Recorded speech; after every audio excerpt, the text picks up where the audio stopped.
Sinris, Yes, I got a question. I'm listening. Do you want to be confessed to? At the moment, it would be inconvenient because I have a partner. So no. Okay. What? I guess it would be nice, yeah. It's a little ego boost. You don't have to accept it, but, Yeah. you know. But the obligation of having to answer a confession is very inconvenient. It's a minor pain. So I understand their plight. Yeah. Yes. It's like, oh God, emotional engagement with a person. It's terrifying. Emotional damage. How horrifying. Yeah, but what if it was a 2D person? Oh, that changes everything. You can do whatever you want. They're not real. Makes it a lot easier. I feel like you're forced to accept it. You just kind of have to go along. Or you could just say really loud and pan to the sky. and then the scene will cut away and you never have Then the to answer. scene will cut away. And then the OP starts playing. It'll be just a montage of you just saying to every situation. That is Do you want to go on the Ferris wheel? that is a recurring skit. Wanna in have kids? Nichijou. There's just a character who says at everything. Watch Nichijou, everybody. Someday I should Panic, watch Nichijou. you should Panic. My question to you is, why the fuck haven't you seen Nichijou? I don't know. I honestly don't know. It looks either. like I think it'd be funny, and it's also very pretty. It is very I think it might be It's because so unassuming. maybe it's because KyoAni didn't do anything for its 10th year anniversary, so I was like, it must be shit. LMOA. Meanwhile, Hyoka, shout out to Hyoka getting its amazing 10th anniversary, getting everyone hyped for a new thing, and it's A just project, something. Oh, did Could they it be announce the what that author actually finishing was? the 6th book? Yeah, it's just an art exhibit. So they They're have not doing officially crushed everyone's hopes. They're- Hilarious. The thing, It is over. Their event is that they're forcing the author to fucking finish the next book. Jesus Christ. It's The been art so exhibit long. should just be they crucify him in the public square until No. he finishes the fucking book. It's like in Shirobako. They put the writer in the cage. They bait him with what they fried need. chicken. That's what they need for Hyoka. All right. Several people staring at him. Oh my goodness, who is this fourth person in the cult? Who is this mysterious person this mysterious guest that has wandered in to the call? Who is that? Oh wait, fuck! I'm in the wrong place.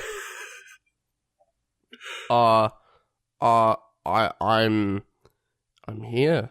You are here. I am here. We've got full Animix in chat. Yeah, that's me. Introduce yourself to the people. Who the hell are you? I'm full Animix. I make anime content, and for some reason, I wandered in here. He Amazing. just showed up on our doorstep. Yeah.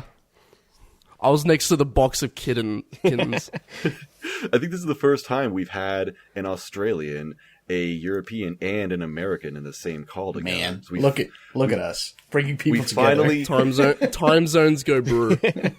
finally connected the three corners of this triangular world in the call. We are truly a global anime podcast. It's got northern hemisphere and southern hemisphere. Mr. Worldwide, all of us. Mr. Anix, I have a question for you. Do you pronounce it Spy Family or Spy X Family? I do Spy Family. You're wrong. You're wrong. You are wrong, and now we are going to bully you. Yep. Oh, great. X is a letter, and they put it in there. It's not a silent letter. It's in It's not the like title. it's not silent like Hunter x Hunter.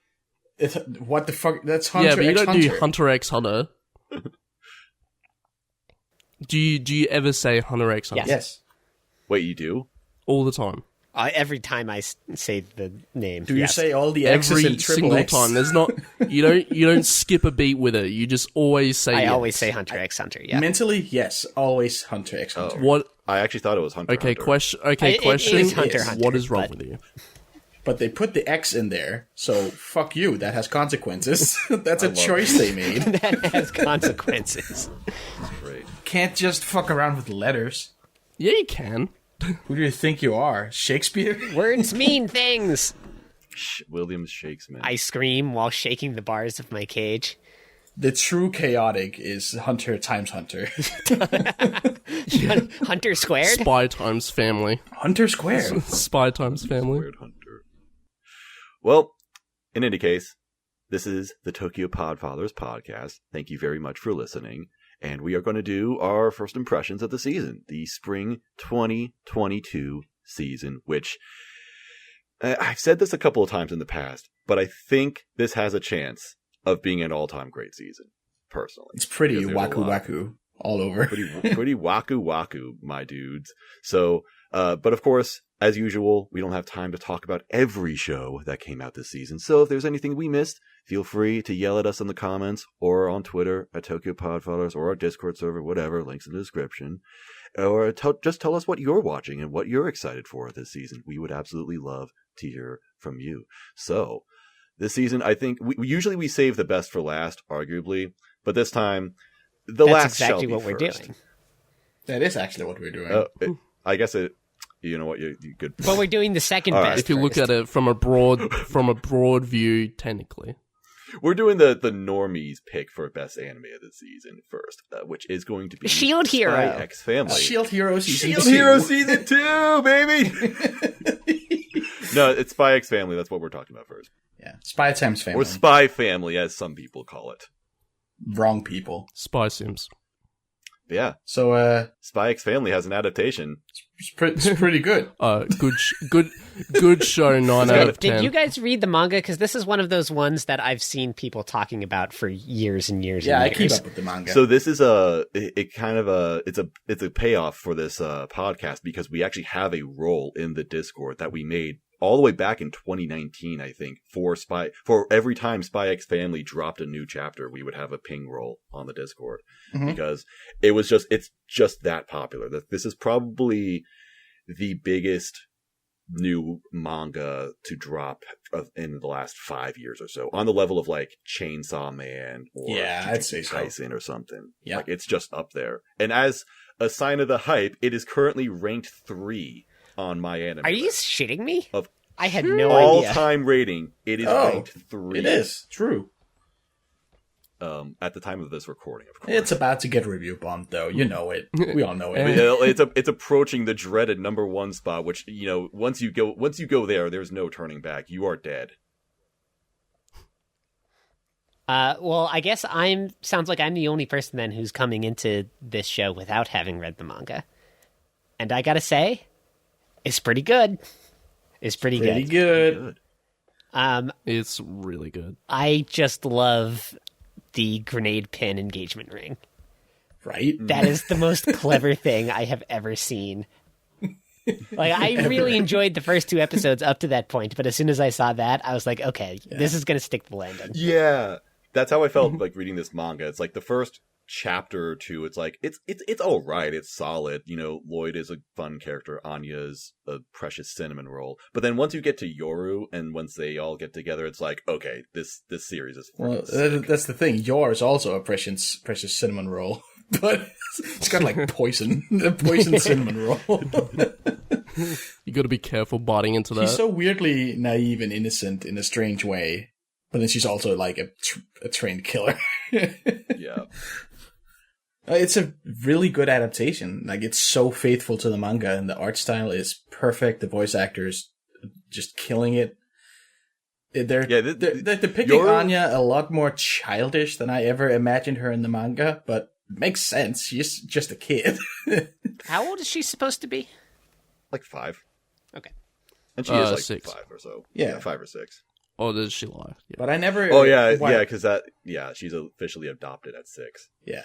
She, I don't know, the way I read it, she never came off like that childish in the manga. Cause she can like read people's minds. I feel like she'd be better at, I don't know, she'd have some insight into like how you speak and stuff like that. IQ. But she does like say words wrong, like an outing becomes an ooting and stuff like that. Mm-hmm. It's very cute. Yeah, it's funny that Waku Waku has taken off as this meme, because like I don't think that's a thing that she No, really did I a don't lot in think the she manga. did that in the manga either. And now it's because it's become her like Bazinga. Yeah. Yeah, no, it's like... Even though she does have a Bazinga later on in the series that is going to be spammed everywhere. Oh yes. She has a catchphrase. Yeah, she just goes, heh. Yeah. And she has a very smug face and says, Oh, yeah, I've seen that. everyone's Yeah. seen that panel. Everyone's seen the heh. It's the most asshole looking thing ever. She's just such a shitter. And that's great. I know. Because kids are shitters. And Yeah, she's of a course. kid. She's great at it. Okay, this is a major thing, swerve. Oh, go ahead. No. Don't let me do the major swerve. Go ahead. Yeah. I think all the characters bounce off each other really well. Yes. And, like, in the manga, you can see that a lot, but you don't really get that, I don't know how to say it. Like, attraction, to the characters. You don't see... I can't fucking speak today. I don't know what's It's happening. early. Welcome to my life. It's early. That's what happens every time we... Don't It's worry, early we only for got me. 2.5 more What I'm hours trying to of this say, together. what I'm trying to say is that I feel like in the anime, you just get that I cannot speak. Like the I'm chemistry. I'm out. Dynamic? Yeah, you get that Chemistry? chemistry a lot better. You get to see that chemistry a lot better in the anime. Yeah. With the characters. They're also immediately like comfortable with each other, which is strange in a way, but they all lead very strange lives. Like they'll do crazy superhero shit in front of each other, and somehow the other one doesn't even question it. like fucking what's his name? Lloyd. Like Assassin's Creed jumping from a bridge and landing on top of a thief, and yours just like, oh, so cool. Not like, you're a doctor. How did you do that? It's one of your psychiatric patients? No, but it's like Assassin's Creed. They're so extreme in their fields of work that their like perspective on what's normal is so skewed. Yeah. Well, that's like the big just thing so in nonsensical. yours first episode at the end when they're being attacked by the smuggler's ring, and he's like, yes, many of my patients are having psychotic episodes. This is the new concussive method of Yeah. concussive therapy. And she's Concussive just like, therapy. I Right. beat the shit out of my patients to cure them of their illness. and she kicks someone, and she's she's like, like, "Oh, "Oh, I shouldn't have done how that. wonderful." I'm not a certified. professional. I'm not a Yeah. professional." Yeah. I'm not a trained medical professional. Please do not try. I'm not trained in the field at all.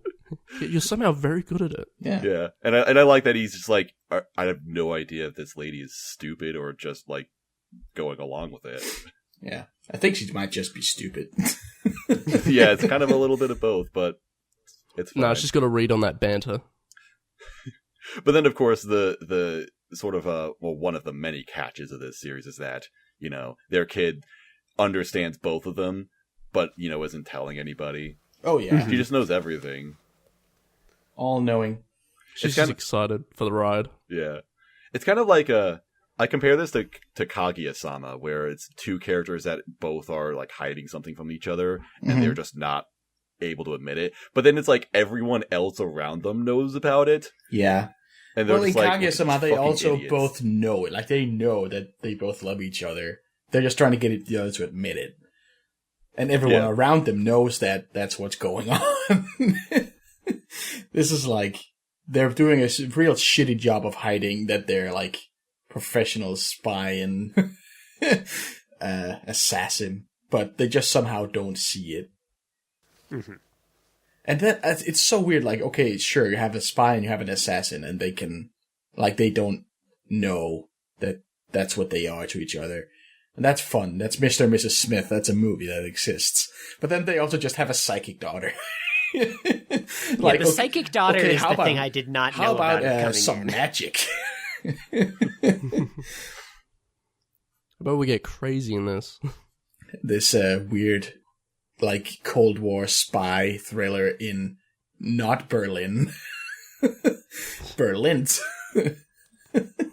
I didn't even I see do like- that I was do the like name of the setting in city.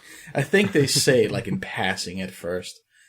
Because, like, the countries are obviously named, like, East and West. So it's like East and West Berlin in, like, Russia occupied. That's not a word. Occupied. Yeah, Berlin. Cindrus, what was your major swerve that you have? Oh, my major swerve, we were talking about Anya and how realistic or not she is for a child. I found this show on Netflix the other day. It's a Japanese show called Old Enough, where I've heard like about this. Yes. a bunch of kids from like ages 2 to 4 that they just like get sent out to do errands on their own with like these hidden camera crews. Yeah. And I've been watching a lot of it lately, and it's very fun. Because it's so freaking safe that they just send their toddlers to do the show. Yeah, it's like, okay, 3-year-old, go walk 2 kilometers and buy 8 things and carry them all back home. Okay. And they, the kids like forget things and get the orders mixed up and all that, and it's very fun. And it's sweet and wholesome and very cute. Yes. I would not trust Anya to do that. Yeah, probably not. But it was fun seeing that versus the depiction of like a anime child of a similar age. Yeah. In a series that actually makes an attempt to have her act her age. I think it's pretty reasonable depiction of a child once you get past the fact that she's like a genetically engineered telepath genius. Yeah. In terms of like how she genius. acts and how she speaks. Yeah. Mhm. Yeah. They have some very good like father-daughter conversations. Like she's being taken off to get measured for her school uniform, and she's like, "I'm being sold off somewhere. Not if you behave." Yeah. That's funny. That's good. It's funny. Funny. Yeah, she's great. Everyone is great. And Everyone's like you guys great. said, this adaptation is great. I also love. I think it's in the second episode, like when she's at the social gathering and Lloyd isn't there yet. She's like being stood up. She's just considering murdering every adult in the room. No one has to know about this. Understandable. Yeah. You know what? I'm really curious If to I see just- where the series is going to go. Like what the events of it Yes. are like with the, are they going to like figure stuff out at some I point? forget like Is it- everything that happens early on in the manga, so I'm curious to re-experience it. right? One Like thing, how exactly are these dramas going to start Yeah. conflicting with each other? like when the brother gets into it, that's exciting. I remember that's fun. One thing I would be remiss not to mention is that in the OP and the ED, there are sections when Anya is running to the music, and she follows the beat. That is apparently really hard to do in OPs. Fucking like something that drove me crazy last season was the Dress Up Darling ED, where Marin is playing a tambourine out of sync with the song. With the music. Yeah. Unforgivable. Unforgivable. It's like one job. It's obviously haven't supposed seen- to go with the song. What the fuck? I It's haven't like seen the your ED, eyes so- twitching to that. The ED has like a I cute love family the ED. dance. Yeah, it's real nice. It's so good. It's like an okay song, and then the visuals are just like cozy and nice. The OP. I love the song. The OP is an early OP of the year contender, though. I've seen There are a couple of OPs in this season I'd put above it. I like the. you know the what? That's opening. honestly fair. Yeah. This is a good season for OP. This is a good season for There's a OPs. lot of jams. Yeah. I like- gotta bring back. I like the very- Game Watch. I like the very start of the OP with like the crazy jazz drums and sax. Then it becomes just like a normal song, and it's like it's less exciting. But I love the sporadic drumming. Yeah. Well, that's Spy X Family, the biggest anime of all time, the greatest anime of all time, according to my anime list. Apparently, Well, third. there it is.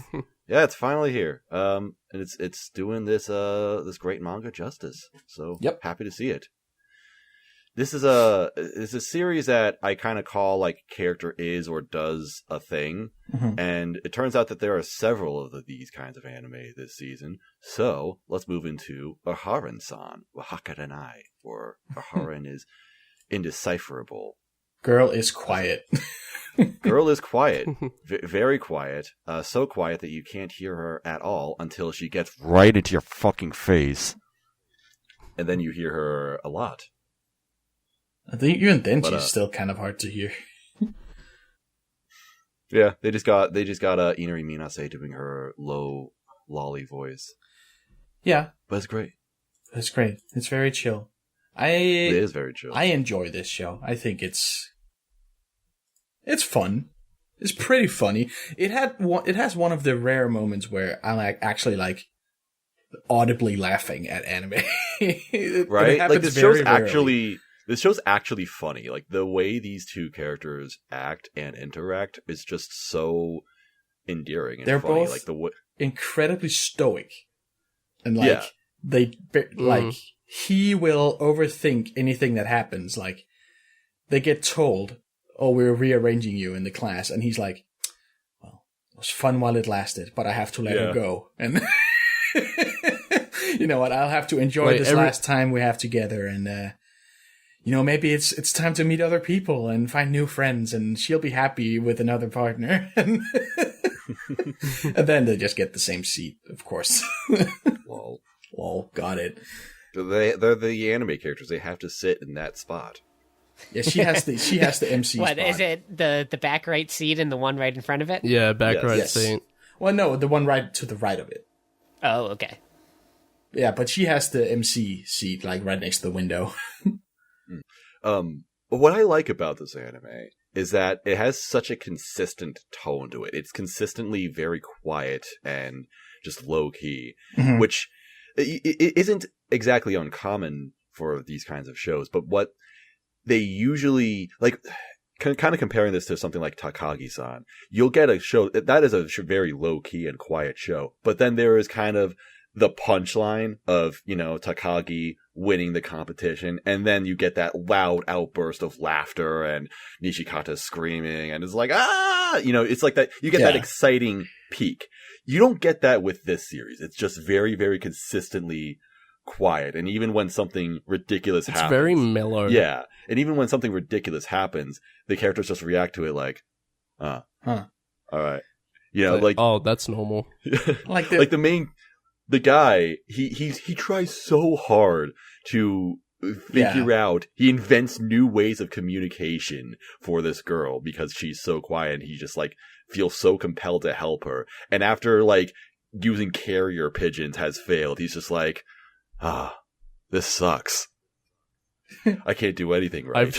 I've truly been beaten. Right. And then he instantly gets over it. Yeah. Yeah, because that's when she gets close and talks to him, and he's like, oh, she's not mute. Yeah. Well, also, it turns out... Never mind. It turns Never out... mind, everything's okay now. Trying so hard to listen to her has actually enhanced his sense of hearing so well, so now he just hears everything. It picks up that frequency. Which is pretty big brain. I like that a lot. It's just a very, like, stiff sort of humor. It's so dry in a way. It's great. It's like there's no big, like, everybody screaming and losing their shit punchlines. It's just like the part that got me, like, actually laughing is like he's helping her stretch in gym, and he's like pushing her, breaks her back, pushing her like from the back, and she gets bent further and further down, and she's just cracking, like, and her entire body's just like snapping at bone sounds. And suddenly, like a loud crunch, and she's completely like, like a flip phone, just like bent, snapped together. Jesus Christ! And he fucking killed her. He fucking killed her, and the show's over now. And she's just like, she's dead. She makes a sound like, oh, and then that's it. Just gets back up. Just gets back up. But just the way they link her on it, like, well, shit. I broke her. Haran-san is dead. She fucking died. The show now. Fucking dead. ED plays. Yeah, I like it though. This is a very, very fun show. I usually don't get attached to these sorts of, in a way, like shows about a gimmick character. It's kind of like you just buy into it or you don't. Yeah. I guess. But for this one, just because the tone and these two characters are so great together, I really like this one. Mm-hmm. It sounds refreshing. It is refreshing and it's relaxing. It's a good one to just watch and just enjoy, not for the sake of getting super engaged with something or anything like that. It's just a nice show to have on every now and then. Mm-hmm. So I'm looking forward to seeing the rest of it. Yes. Yeah, same. Cool. Well, speaking of gimmick characters. Speaking of more gimmick characters, another show about a character who is or does a thing. This is Shikimori-san is not just a cutie. She's also really boring. She's also this insane action hero. She's super cool. She's the Chad woman lady who's protecting her sweet, innocent virgin boyfriend. Her very submissive and breedable boyfriend. That is like exactly the daughter what he of is. Tom Cruise. Yeah, I've read the manga on this up to a certain point where I just got sick of it because it never progressed because there's nowhere for it to progress. That's like my main issue with it is that like a lot of people will say, "Oh, nice, a show about some people who are actually dating." Like we skip the courting part; they're dating. That is what I like most And about that this. is- I like that that they don't have the intro episode where we have to, get to the point of that these two characters eventually become a couple. It's just like, no, right off the bat, these two have an established relationship. Yay. But Good for then- them. I'm happy for them. But then it doesn't go anywhere. You have to know what to write after that. That's why a lot of manga ends at that when they get together. Because well, shit. What comes after? I don't know. I'm just a single Japanese writer. I don't know what comes after this. The show does feel like it's hitting the same beat over and over It again. really, yeah. It's another manga in the line of girl is gimmick, and we're gonna reiterate that gimmick until somehow we lose track of it. And then it just devolves into, oh, let's see what the friends are up to.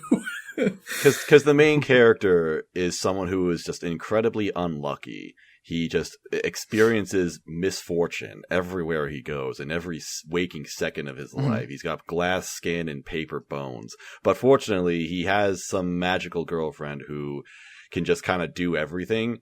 And therefore, she just saves him from misfortune. Like in episode 1, they're just kind of walking home, and then this giant metal sign just falls from the sky right where this guy is standing. And then she jumps up in the air and kicks that shit away and literally saves his own fucking life.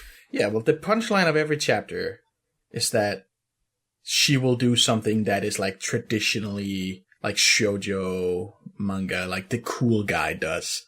The cool guy, and then the girl loses, goes all doki doki. Yeah, it's the perfect. Except they swap the genders here.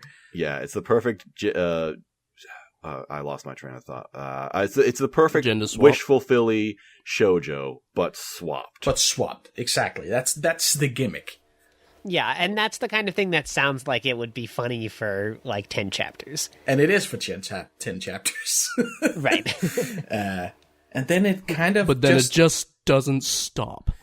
Yeah, they just keep going, and I mean, it's fine, but I need some more in between that. I don't mind that that's how every chapter ends, but just nothing is happening in between. They're already dating, there's zero conflicts, nothing is ever... It's what's the basic of storytelling? It's you build tension and then you release it. There's none of that. See, and that's disappointing because the one thing that I would say is a potential story hook that I would like to see more of is why are these two dating at all? Because that was my question going into it, and they even address it in the first episode, where there's the classroom side characters or whatever. They're like, oh man, how does that loser Izumi have such a cool girlfriend? And I'm like, yeah, how does he have this amazing girlfriend? What the fuck is it with this guy? Yeah, and but so her answer is just, I like you, I want to protect you. Right. Which, I'm not saying this relationship needs to make logical sense or anything. It's all emotions. I get that. Totally cool. I just want something I can relate to, or something where I can, understand that these two have a sort of chemistry together, because this entire show is just, wow, my girlfriend's so cool, and then the girlfriend's like, wow, my boyfriend's so cute. Yeah, exactly. That's the entire relationship. It's candy floss. There's nothing actually between them. It's fluffy. This is exactly what I imagined Tonikaku Kawaii was. I didn't watch that because that's what I thought it was. Well, Tonikaku Kawaii, actually does explore their relationship, and those two characters have depth. So, yeah. This is exactly what Tonikaku Kawaii was. This show should be what Tonikaku Kawaii was. Right. Okay. Well, yeah, but like what you're saying, like, why are they dating? That's what you get in, like, a normal rom-com where, like, they get together. Like, you get to see the progress of them, like, evolving and learning stuff about each other. Yeah, so I guess them having an established relationship at the beginning actually works against the series. It works against it, because they're happy. Like, there's nothing wrong. There's no venue to learn about either character. They're just perfectly happy in their relationship. And that's boring. Yeah. I'm fine being the piece of paper in our relationship. You can be the rock. Well, like, I absolutely understand, like, wanting to watch this and liking it, because it is just fluff. It's sweet and it's nice, and every once in a while she makes a cute face, like a cool face, and looks cool. The cool faces are kind of interesting, I guess. I hate the way the show looks, though. You do? Yeah, the show looks terrible to me. They really focus on the eyes. I hate their super vivid eyes. They like freak me out. I'm getting like Haru Chica vibes from them. It's like they drew it like a normal anime, and then they just like cranked the saturation slider. Yeah. I always love eyes that are just like a little too bright and colorful. Right. I'm a sucker for that. I'm the one they did this for. Well, this is your show. Which is a shame, because I'm not even watching the show. They also made that one with the photographer guy, right? Tada-kun. They made that, right?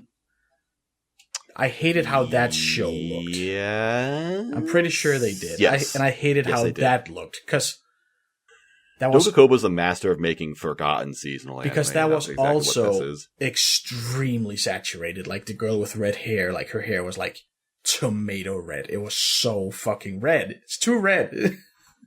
All the colors were just like way too powerful. Yeah. And I'm colorblind, so that's like discrimination, I think. Oh, that's unfortunate. What are you colorblind to specifically? Red and green.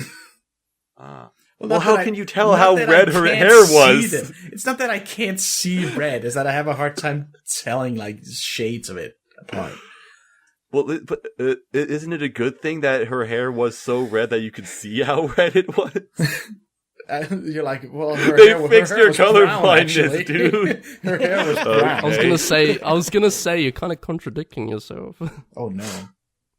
This is a recommendation for Tada-kun is Never Fallen in Love. Yeah, but just imagine how bright it looks to someone who isn't colorblind. This is the first time anyone has ever mentioned this anime since it aired in 2018. All right, Chikimori, kind of not recommended, but it's fine. Like we complain about it, but it's like totally non-offensive. Yeah, it sounds like one of those things where you'll know if this is the kind of thing you want. Yeah. I think the show wouldn't be too bad if it just only had one season. That's like, fair. If it got a second season, I'll be very surprised. That's the kind of Dogakobo formula. Like, they make shows that are good for the season, and then you just kind of like never think about them ever again. Like, like Dumbbell was that for me. Excuse me? I think about Dumbbell constantly. Yes. I mean, Dumbbell's great, but here's the thing. I don't want another season of it. I do.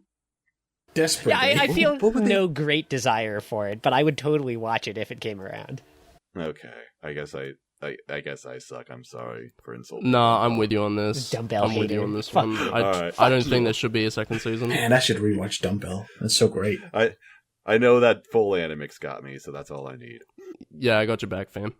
All right, next anime is another one of those gimmicky characters, but one of the better ones, I think. It's season 2 of Komi-san.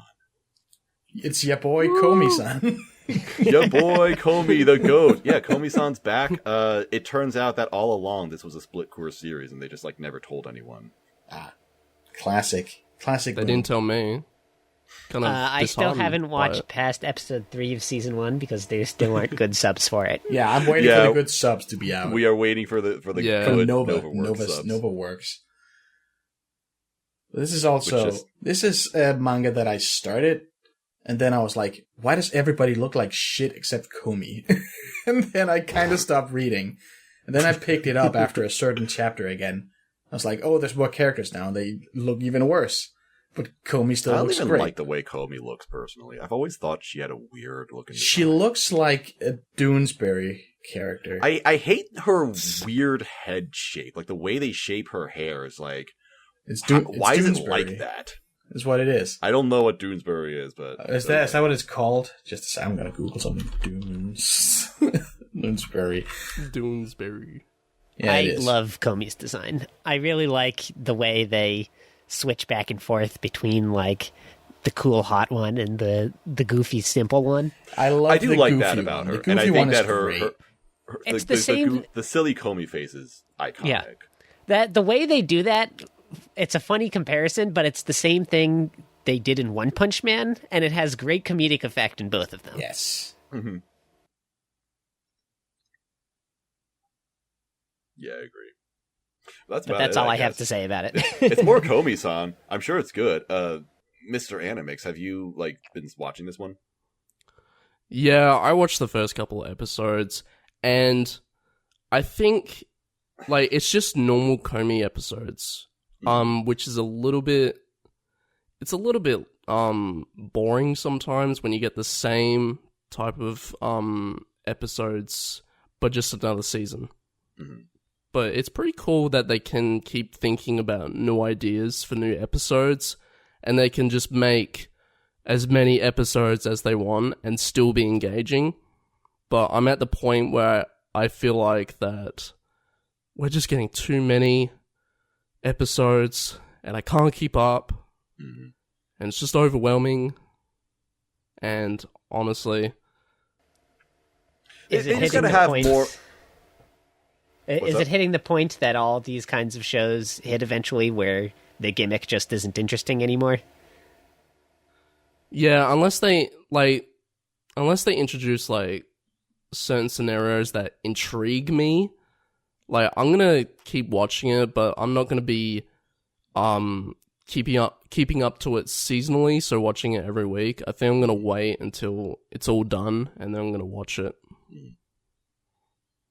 I think that's how I feel, especially because I'm just waiting for the perfect subtitles, which will probably be finished in 2025. Yeah, at this rate, probably. So. But by then we'll do seasonal. By then, there's going to be 4 seasons. Oh no! Yeah. Yeah. Komi-san seems great. It does seem like that kind of show that will just have some kind of repetitive episodes. I feel like it could follow the same formula of Takagi-san, where some of the episodes are just kind of whatever, they're just the same gimmick, but occasionally you'll get those nuggets of relationship development or character development, or whatever. And I'm fine with having episodes that aren't as good as other episodes, because you're never going to have that with long running series, or multiple seasons of a show. Absolutely. So yeah, looking forward to seeing the rest of Komi-san.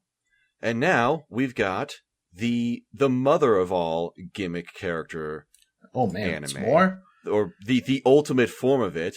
It is Kaguya-sama. Kaguya-sama, Love is War. I missed this. I missed this show, and I always miss Kaguya-sama. The tempo. I always need more of it. Yeah, the style, the tempo. Inject inject the Fujiwara into my veins. You didn't hear that. Fujiwaku Waku. Yeah. Fujiwaku Waku. No, I mean, I was kind of pensive about picking up the first episode, but then I did. I was like, oh, I forgot. I missed this. I love this. like the quick cut in the jokes, like they'll just insert some like random bullshit for half a second. They'll do crazy audio edits. It's just they go like whole hog on the comedy. Yeah, I mean, this is something that might have been forgotten about Kaguya in the long run, is that this is basically by an ex-Shaft studio or team, basically. Yeah. I did forget about that. They'll do. Yeah, like everyone who's like, this is the guy who directed Rakugo. You know, so it's like this guy and a bunch of people that are working on the show are all like ex-Shaft. Well, so Rakugo wasn't Shaft. Well, it wasn't, but it was like this, you know, there was the same director, and it had this kind of engaging style to it. Well, it was a much different show, but this one in particular, it's like, I actually didn't know that about the director though, so thank you. But with this one, you get the, you know, all like the maximized potential of each shot, where like everything has this particular focus or gimmick or whatever, just to make it as good as possible. They fuck around with the format. Like, they really use both like audio and visuals to maximum effect. Like I think it's in the second episode. What's his name? The other boy, the sad boy. Ishigami is like saying something, and like every new sentence he's getting closer and closer to the screen, and in the end he's like so loud, like his mic is clipping because he's gotten close to the screen. Just deep throats the microphone. Yeah, it's just it's just awesome. Like the attention to detail and the way they'll bend, like do these weird abstract cutaways and completely change art style for a shot, and they go the extra mile. Yeah, it's just so boundless with its creativity that it ends up being, in my opinion, not only the best anime that's like ongoing right now, the best series that's ongoing right now, but just like the best comedy ever, maybe. Mm-hmm.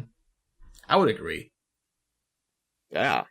It's a bold statement, I know, but I freaking love Kaguya so much. I don't know if it's definitely not my favorite comedy, but I find it hard to argue against it being one of the best ever. Yeah. Yeah. Yes. Like, I think you can. I'm sorry. No, you go. You go. I insist. Oh, okay. I think even if you don't appreciate the comedy, I think you can appreciate how experimental the show can be and how it can pull it off. Yeah, definitely. It's an extremely well-made show. Oh shit! What was I gonna say? I forgot. Damn it! I should have gone. I should have went. And even Shirogane. I think also, if you don't particularly appreciate the comedy, just the fact that all these characters have like real personality and depth to them, you can just probably be engaged with them through that. Like every character in this is just so lovable. Yes. Yeah, and that's the thing. That's an interesting thing that sets it apart from a lot of these lesser like character gimmick series, is that we've been saying over and over again throughout this episode already, like these things tend to lose steam when they run out of ideas to do with the gimmick, because then the characters don't have anything else to them. And and then you get the other characters who are not as good as the main ones. Right. Yes. But Kaguya characters have so much to them aside from just the gimmick that the show is built around. They're like fully fleshed out. You can imagine them in all sorts of situations that have nothing to do with the will they won't they plot. Mm-hmm. And they keep coming up with fun little scenarios for them to go through, like the most recent episode with the girl, whatever her name was, seeking counsel about, my boyfriend is cheating on me. And Kaguya being like so possessive and just being a real asshole, but like, yeah, he's definitely cheating. While Ino is like trying to de-escalate. Like, no, they went shopping together. Maybe, I don't know, maybe he's getting something for you. Nah, that's definitely cheating, bro.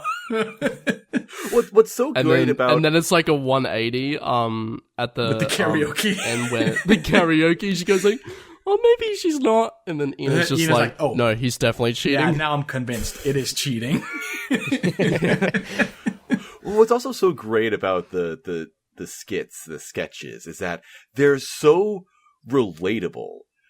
Like it's, even though it's for, I would say, a younger audience, I still find them so relatable. Like there's the episode where there's like an episode where someone's trying to, I think Eno was getting everyone on WhatsApp or something like that, or Line or whatever they use, and then there was like this hilarious throwaway gag that I love so much, where like in between the sketches there's just this blank screen of Ishigami looking dour, and it just says, "That's the face of someone who tried to get all their friends to join Discord, but they thought it was stupid." And I'm like, yes, I was thinking of that exact line when you brought this up. I've had that exact experience when Discord was new. I'm like, guys, get the fuck off of Skype. It sucks. And they're like, no, fuck you, Moz.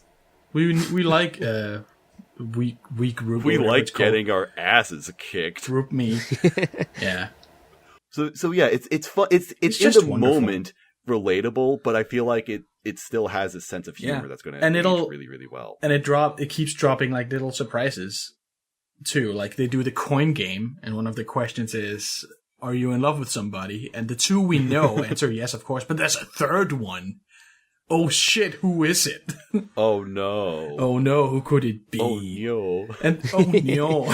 And the way they like three of them had figured out how to track the answers with the mint of the coin. Yeah, it's just perfect. It's so fucking good. I love it so much. But the big question everyone's asking is: are we ever going to get another iteration of the Chica dance? Why did we get this amazing, perfect I don't know why. One episode and then never again? It's just seriously. It feels like a shit post. It's just like, okay, we're gonna spend so much time doing this and just use it once. I honestly hope they don't do it again. Just to fuck with people. It makes me love it more. Like the fact that it just happened one time. It's like, yeah, it's perfect. It's such a flex, just for no fucking reason. Yeah. Because I don't think you can make anything better than that. Oh, speaking of EDs, the new ED is fucking Starship Troopers. The new ED is sick. It's so awesome. They just like almost shot for shot, like do all of Starship Troopers, but in like 60 seconds. I haven't remembered the past EDs of Kage, and I haven't watched them all that much. But apparently they're all like connected into this sort of fake cinematic story or whatever. I remember the first one being something with a plane, like he's flying and she's an angel and they meet up, and that continues in this one. But in the meantime, they also go to a different planet and shoot some aliens, and Chica fucking dies. And R.I.P. Chica. Well, she doesn't die, but she gets hurt. And her helmet has a little ribbon painted on it, and it's just awesome. Attention to detail is great. It's so great. Yeah, I can't get enough of this series. It's the best. It's the best thing ever. It's my favorite thing ever. Honestly. Better than Dragon Maid? This is way better than Dragon Maid. Well, better than Toru, though. Yeah. Really? Yeah, Chica's way better than Toru. But you have a Toru pillow. I do have a Toru pillow. Do you have a Chica pillow? No. Have you ordered one? No, I'm not. Well, the thing is, I have a Toru pillow, but it's not like a body pillow. It's just the tail. Even better. Only the best parts. Exactly. I don't have a Toru pillow like because I love Toru that much. I got this pillow because I thought it was funny that I have a dragon tail pillow. But you also do love Toru. I do love Toru. The pillow made me love Toru. It's like, well, I have this pillow now. I might as well waifu her. Right. I'll post a picture of the Toru pillow on screen. It's legendary. It is amazing. I don't actually know if I've seen this. I feel like I must have, but it's just like a full-size pillow of her dismembered tail. Yeah. Like she cuts it off and serves to Kobayashi. And I sleep with it every night. And try to eat it. Yeah, I devour it. That thing is disgusting by now. All right. That is, I think, the end of the gimmick character section. of this impressions. Impossible. So now, I guess we'll get into more serious shows, perhaps, possibly. I'm actually not entirely sure. But this next anime, I believe Sinners is the only one who has seen it so far. Oh, nobody else has seen it? It's on my plan to watch, and I just didn't have time for it. So Okay. knowing that someone else has seen it, makes me happy. So this is called Awashi. Okay. So this is the soccer show of the season. And let me lead off just with the disclaimer that I am a mild sports anime hater. Not in the sense that, like, You do hate shonen. Yeah, I do generally dislike a lot of shonen and sports stuff. I just saw it. This is actually a seinen, so never mind. I apologize. This is a seinen? It does not feel like a seinen. That's what my anime list is telling me. Wait, Okay, no my one told me anime this list was a good show. Is crazy. This is definitely a very shonen sports anime. And I like Haikyuu, obviously. There are sports anime I like. I just tend to be a little cooler on them than other people. So take what I'm going to say with a grain of salt if you're the kind of person who's really into sports shows. I was pretty impressed by the first episode of Awashi, and then it went downhill quickly after that. The concept with this one is that the main character is this kid from, some like far off rural prefecture, who's like the big fish in his small pond at soccer, and he doesn't like pay attention to his teammates or care about strategy or anything. He just wants to like always have the ball and always score. And it just so happens it just so happens that while he's playing a game, like he's seen by a guy who's the manager of like the Tokyo Youth League soccer team, who like invites him to come try out for like the national team or whatever, something like that. And it has a cool twist-ish near the end of the first episode where this guy who's the manager of this team is like testing him, trying to say like, oh, I challenge you to do this like really difficult drill. And after he does it, they're talking about what happened in the game he played earlier in the day and how he made this one like cool shot that the manager had chalked up to him just like picking up a loose ball and making a good play off of it. But then he reveals that he had been like acutely aware of the position of everybody else on the field and is actually thinking about, his teammates and all the strategy of the game and everything much more than he lets on and seems to care about. And I thought that was like a cool subversion that he's actually like an intelligent character. He's not just like the bonehead, I want to score all the goals kind of guy that you see a lot in these kinds of shows. But after that, like, I don't know, the next couple episodes didn't really do anything too exciting for me. Since then, it's just been like him at the tryouts, and like there's a guy at the tryouts who's like the rival character now, who's just a huge douchebag for no reason and tells him to like, oh, go back home, you have no skill. And there's like an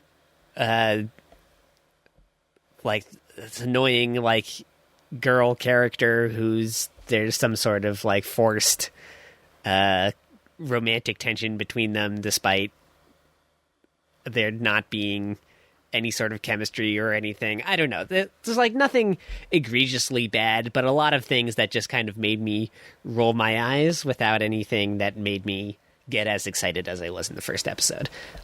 Also, visually, it fell off a lot really quickly. Like the first scene has these really cool like first-person perspective of him like playing soccer that are like really well done and got me really excited at the beginning. And then by the third episode, it's like the animation has very much gone to shit by comparison. Sucks. Oh, shucks. So, yeah. Because something that was really kind of drawing me into this series is that it's by Production IG. And IG, they're not like Cloverworks or, your Silverlink or your JC Staff. Well, they'll just kind of like adapt anything. I feel like they're usually very selective with what they adapt and do a pretty good job of what they adapt. Because like these guys did Run with the Wind. You know, and that was kind of like my expectation. Like maybe this is going to be a sleeper hit, like Run with the Wind was. Yeah, like there's still good sequences. Like the third episode has a bit where the opposing team does this series of like quick one-touch passes that's really well animated, and you can see the ball just like go upfield. I don't think it's all in one shot, but it feels like it with how fluidly you can see it go from each player to the next. But just in like the moment to moment animation, it's not as impressive as it was. Okay. So overall, I'd say if you like sports shows, I'm sure people who really like sports shows will enjoy this. Okay. For me, though, as someone who just like likes the good sports shows and doesn't really care about them as a medium in general, it's pretty skippable. Okay. I will try it. Hopefully it will pick back up later on. Oh, it also does a lot of the like cartoony shouting faces. You know what I mean? Oh, vaguely. Like when a character yells something and their face gets all like stretched out and fills up the whole screen and shit. Okay. Kind of like I'm thinking of One Piece. Yeah. Yeah, this is a me thing, but I hate that. All right. So that's my take on Aoashi. Great. Okay. These next couple of ones, I think I'm the only one who's been watching them. In fact, this one literally just came out today. It only just started today. For some reason, it's extremely late. It is called A Couple of Cuckoos. It's this anime. It's literally Domestic Girlfriend meets Love and Lies. And if you don't know what either of those shows are, don't worry about it. They're basically these kind of train wreck rom-coms. Dome Kana was especially famous, and the thing is, I don't know if this is going to be absolutely absurd and chaotic like Dome Kana was, because the hook of this series is that the main character was swapped at birth. You know, his parents mistook him for someone else, so it's that sort of thing. And now at 16, he's kind of realizing this. So he's going to go to meet his real parents. But along the way, he meets this mysterious, interesting girl who's some kind of social media influencer or what the fuck ever. And she's complaining that she has to get she's part of this rich family and she has to get a boyfriend or they're going to arrange some kind of marriage on her. But she doesn't want any of that shit. So they spend like half an episode talking to each other. Because the guy fell on her and grabbed her boobs, so now she's blackmailing him to do whatever she says. As you do. Because as all great series starts. Naturally. And they do all that, and it's like, all right, cool. They kind of head it off, and it's like, oh, we're actually kind of cool with each other, but we're never going to see each other ever again. And then it turns out that was who he switched with at birth, and now these two families are going to join together. So they're going to be, they're actually like going to be married or something like that. But also, it seems that the sister that he grew up with, who's not actually his sister, because that's not his real parents, actually is in love with him. So it's going to have all sorts of shenanigans with that or whatever. It's basically just some kind of train wreck rom-com. That's what it is. Hopefully the absurdity picks up, because even though describing it's like it sounds kind of crazy, it kind of isn't.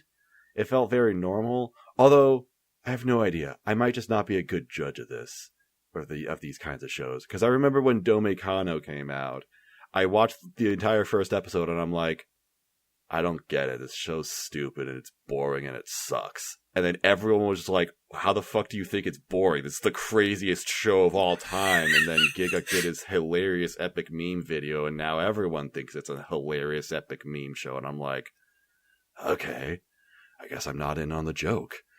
Fuck me, I guess. Maybe that's going to happen with this thing? I don't know. No idea. But I will watch it, because it sounds mildly funny. Maybe I should check this out. Sounds you should check this out. You're the Dome Kano expert, aren't you? I haven't read all of it. I'm waiting for season 2. That's never going to happen. Why not? I don't know, dude. It's just I don't know. I say it's never going to happen, but I don't know. Stranger things have happened. Maybe I should just bite the bullet and read it. I did read a bunch of it. Over the last month, they've announced sequels for shit like Masamune-kun's Revenge, and Isekai's Smartphone, shit that everyone forgot about years ago. So nah, dude, Isekai's Smartphone is legendary. The GOAT, Isekai's Smartphone. It's legendary for being like the opening of the floodgates of in another world with blank. That's true. It's so bad that it's good.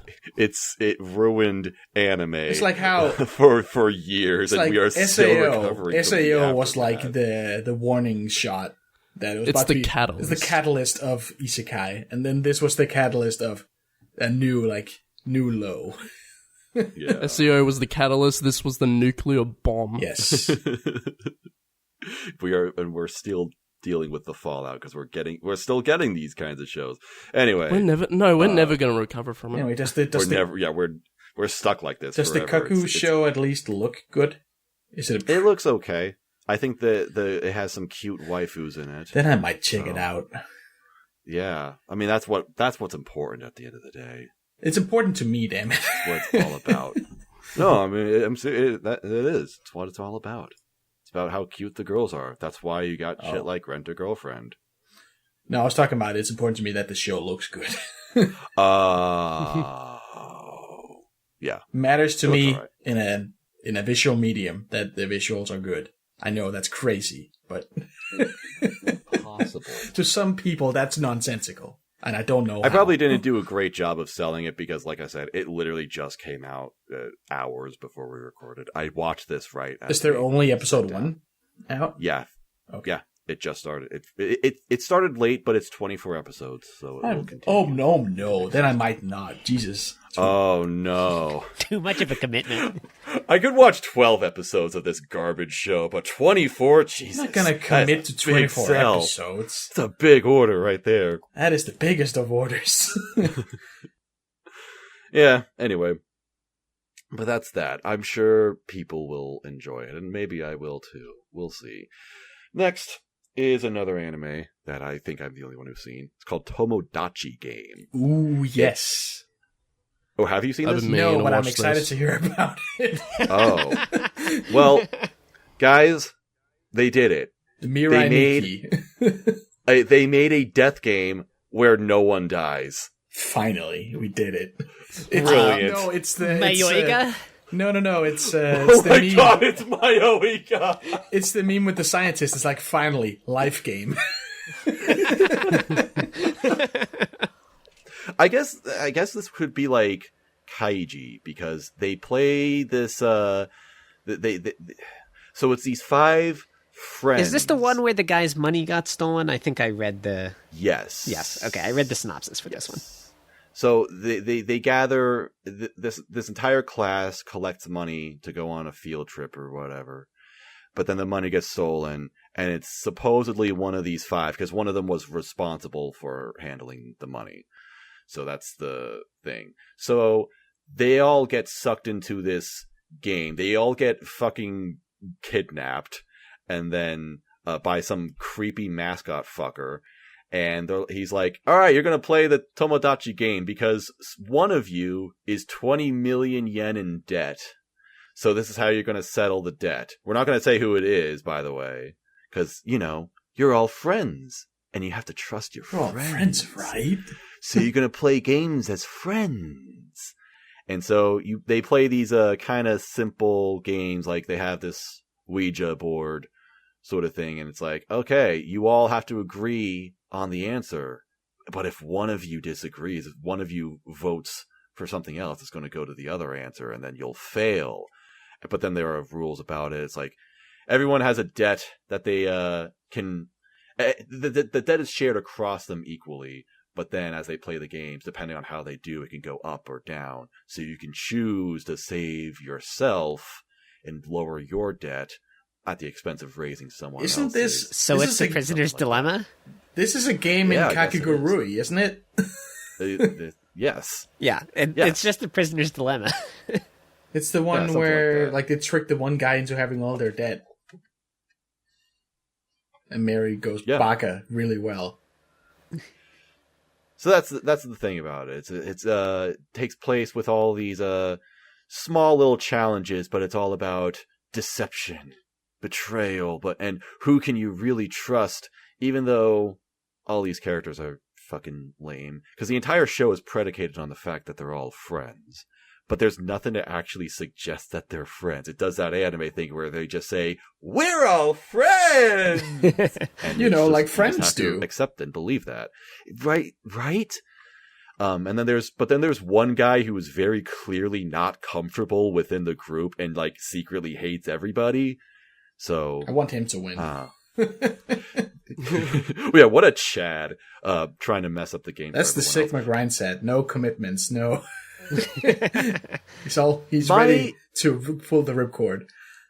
My verdict of this anime is that I actually think the games are quite interesting and engaging because they have lots of different outcomes. There's lots of like game theory. There's lots of just different little twists that they can take. They really play around with these games in a really, really cool and engaging way. The problem is, number one, this anime looks fucking hideous.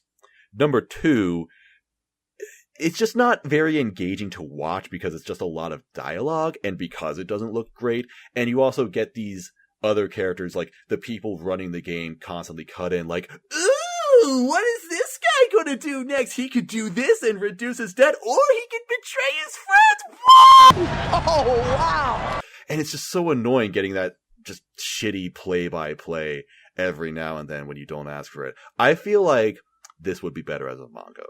I think I'm going to read the manga because it seems like it would be fine to take it all in as a manga as opposed to just, having to sit through 25 minutes of talking and things like that. So that's my verdict. Don't watch this anime, but maybe read the manga if it interests you. I watched the first couple episodes and they weren't like bad. So I'm interested in seeing the rest of this, but it's also an ongoing manga, so of course this anime is not going to fucking end. But that's fine. I'll just read it. This is fine. That's it. Also has a really good OP.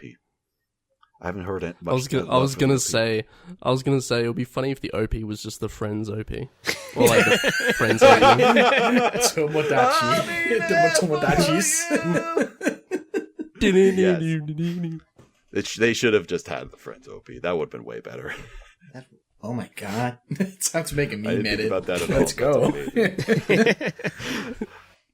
I'll watch it just for that. Yep. Here's another anime that I dropped, but it's not bad, and I can see people liking it. And I think, Panic, you've also seen this. Yes. It is called Healer Girl. Healer Girls, an anime I think. About a girl who heals people. No. It's an anime about this whole profession of healers who heal through singing and music. Yes. And they sing a lot, and the songs suck. And it's the classic musical dilemma where, you know what? We're just gonna sing our dialogue. What if we just started singing out of nowhere with like perfect reverb and I want to die. It's I'm trying to tear my ears off. The singing itself doesn't bother me. What bothers me is when they sing and there's a part of episode 1 where they play a record and it's like, all right, so the music starts playing from the record, but then like someone will sing on top of it as if they played this instrumental record and then her voice just has this it has this post editing on top of it or something like that. But then also as the characters kind of like cut in to talk, the record also cuts out and the music completely stops. How is it so perfectly in sync with their conversation? My suspension of disbelief is ruined! Because it's a fucking musical. Why do people like musicals? I love musicals. Fuck you. Yeah. Defend yourself. What? Yeah, exactly. Why do you love musicals? Why do you love They're them? fun. You put it on the spot. It's so fun, huh? Then why didn't Yeah. I I don't mind finish musicals. the first episode? I don't mind musicals. Is it's the disease of that fucking Monty Python sketch in the castle with the prince is like, I'd rather sing. Stop that.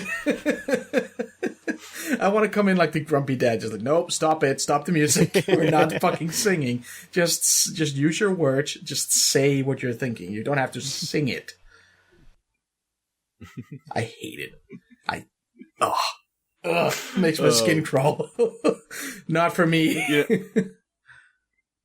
I kind of like forgot everything about this show because I was just like so out of it. It has really good character designs and it looks really pretty. It has amazing character design. This show looks fantastic.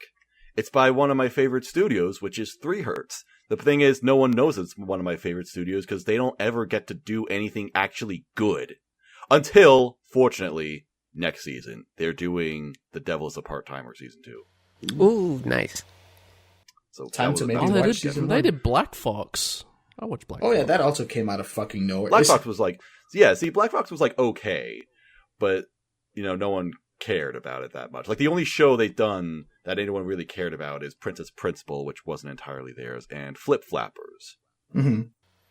Oh, Flip Flappers looks great. They also did that. It did that one alternative. Oh yeah, SAO, Gun Gale but Online. we won't talk about that. We don't talk about Gun Gale Online. How unfortunate. But yeah. But I'm glad they're still putting out just super high quality animation. Yeah. That's what this show is. It's I feel bad for not liking it because it's an original and it does have, it is creative. It's like I respect this show's existence. Yes. And if someone says that this is a great anime and we're being big meanie jerkheads, I'm going to be like, you know what? You're right. We are. We suck. Find spontaneous singing, to be the most cringy thing in the world. SFA was like, if you didn't even finish the first episode, then you didn't see the big number. You didn't see the main song. And I'm like... And you said good. And I said good. Because you can't... It's a fucking musical anime. All the songs have to be good. You can't have 20 minutes of horse shit singing for one big payoff and expect me to like it. Oh my god. Well, just let it be known that I don't feel this strongly about it. Man, you fucking hate... Why did you watch this at all? Because it sounded fun. It had the description. You looked at this anime and you're like, "Oh wow, musical anime. This sounds great." And then watched it like, "Oh, I fucking hate musical anime." I didn't see it say anywhere that it's like this is going to be a musical. It's like something. Oh, a girl heals with singing, and like, okay, sure, I can tolerate some singing, but not when it's all the time. Horrible. I feel like you deserve this. You walked into this. I really did. I should have read the entire synopsis, I feel. Yeah. All right. I just love how mad you are at this. It does something to me. I can't help it. Filled with rage. Fortunately, you can be healed by the other healer show, hopefully. This is much better. That you are watching me. It's called Don't Hurt Me, My Healer. Yes. My dude. Which sounds like Don't Bully Me, Nagatoro-san, and then there's a character who looks like Nagatoro-san. Kinda. It is... she has silver hair. She's a dark elf. So classic, dark skin, white hair, cute little elf, whatever. The entire gimmick is that the knight main character is just like a faceless, whatever, adventurer knight. And he parties up with this healer, which seems like a good idea, right? As a frontline fighter, you want a healer. But she is horrible at her job, and she just hurts his feelings all the time. She doesn't mean to, but she does. So he's like, she's gonna... One of the first things she does is like, I'm gonna give you a buff, just a second. She's casting it. And he's like, hey, hurry it up. And because he stresses her out, it becomes a curse. So now if he goes outside of 300 meters of her, he dies. And it's like, okay, how long will that last? She doesn't know. And she doesn't care. Forever. Maybe forever. We don't know. And like, she will really drive home any achievements like, and really, I did most of the work, right? And she's just she doesn't mean to be an asshole, but she just is the entire time. And I find her very endearing. I find that's so funny. I love this. I like that she has this permanently worried face. She like her yes. her entire character design is like, oh no, dear, are you okay? She's very condescending all the time.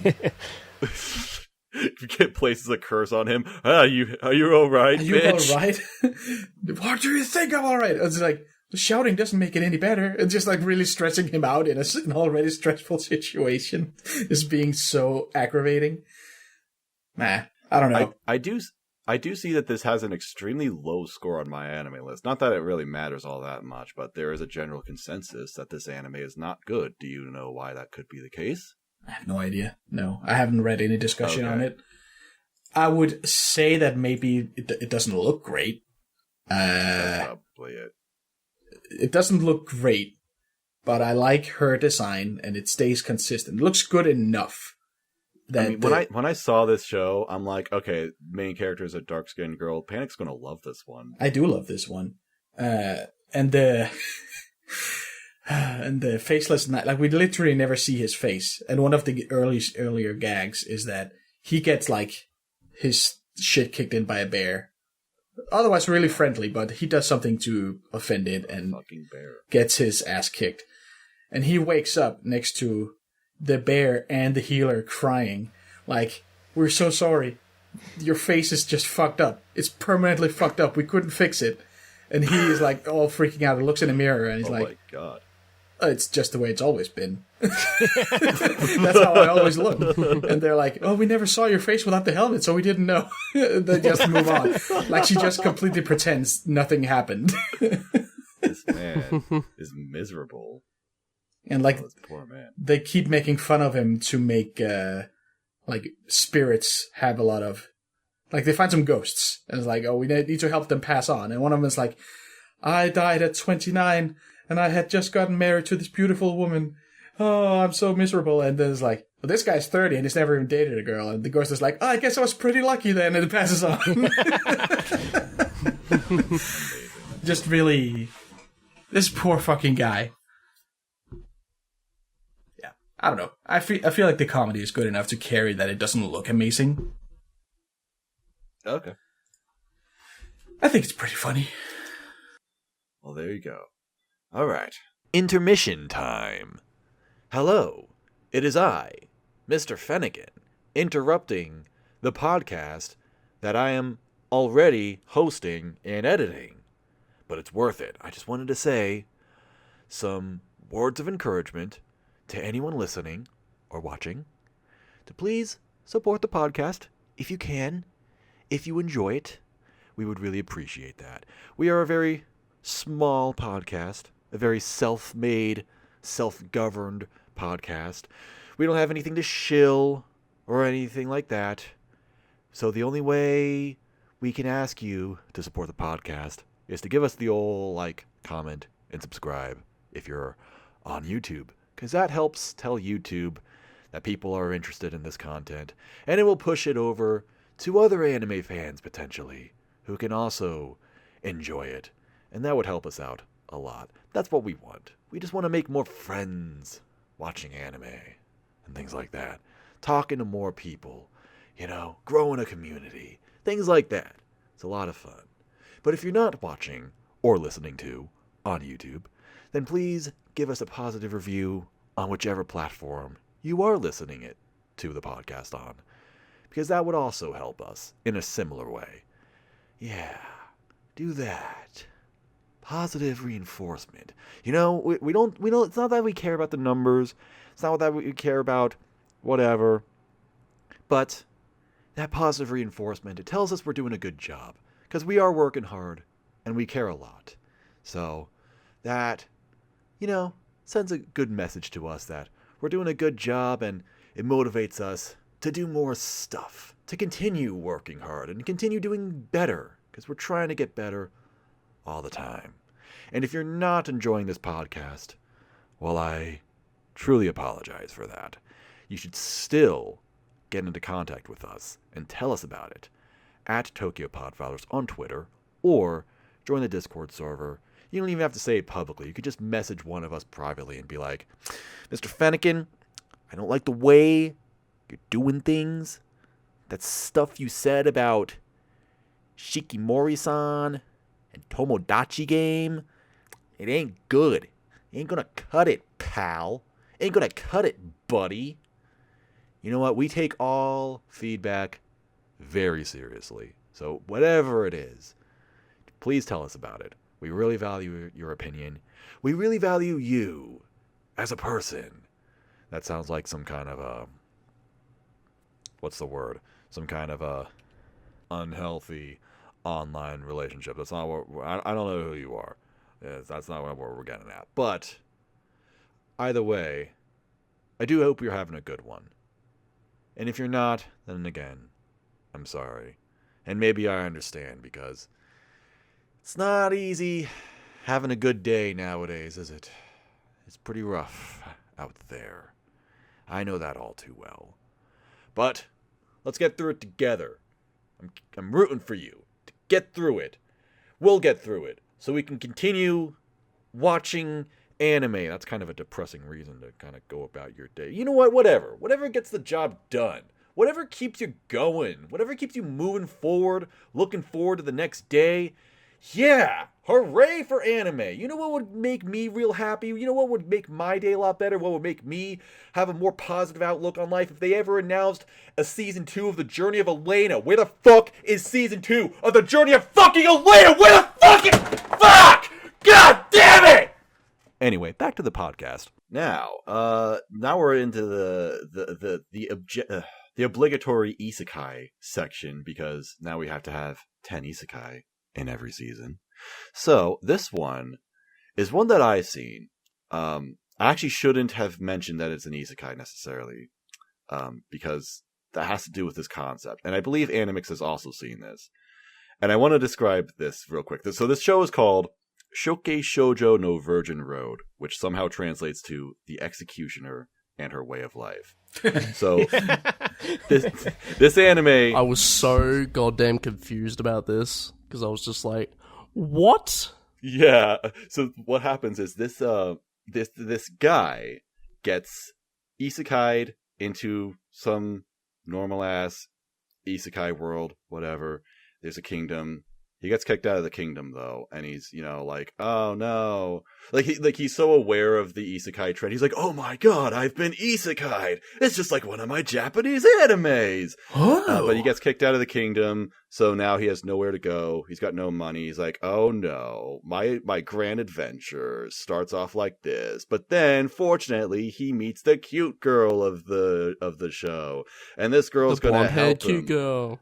Yeah, and this girl's gonna help him get his shit together, and they're gonna have like a fun adventure or something like that. So, this girl's showing him around town, explaining how things work in this world, things like that. It's pretty cool. And she asks him about his power, and he's like, oh, I don't have a power. They said I don't have a power. It just says null. And she's like, well, that's pretty freaking weird. That doesn't make any sense. But they do the anime fake out thing where it's not, oh, he doesn't have a useless power. His power isn't null. His power is nullification. He can erase everything in front of him. It's actually the best power. Crazy. Wow. Oh my god. Where have I seen this before?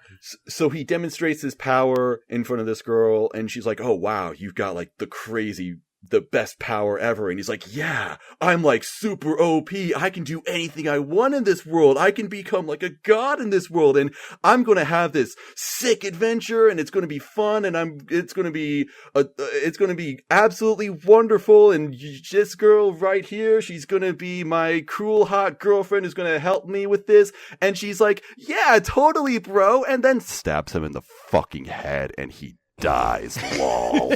Got him. It turns out this girl is an assassin whose job is to kill isekai people in this world. This kingdom summons people from Japan to get isekai'd into this world, and apparently that caused some kind of ruckus that messed up the world, And so this girl is now here to make sure that shit doesn't happen ever again. No more isekai. She's here to kill all the isekai protagonists. Finally, a hero I can root for. The anti-isekai force. I got summoned as a hero with my smartphone. Dead. Fuck you. Fuck your smartphone. Unfortunately, this anime isn't quite as good as I make it sound. Because that sounds awesome. That was the first half of the episode. And I will say... No, it was just the first episode. The fact that I knew... The fact that I read into what this show was before actually watching it, that really messed me up. Because when I started it, I was so confused because it's all about this guy, and I'm like, wait a minute. I didn't even see a male character in the cast list whatsoever. What the fuck am I watching? And then, so I kind of knew that something was wrong or something like that. Also, the existence of talentless Nana kind of ruins this because talentless Nana did the same thing in its first episode, basically, where it completely fakes you out on who the main character is and what the show is. Mm-hmm.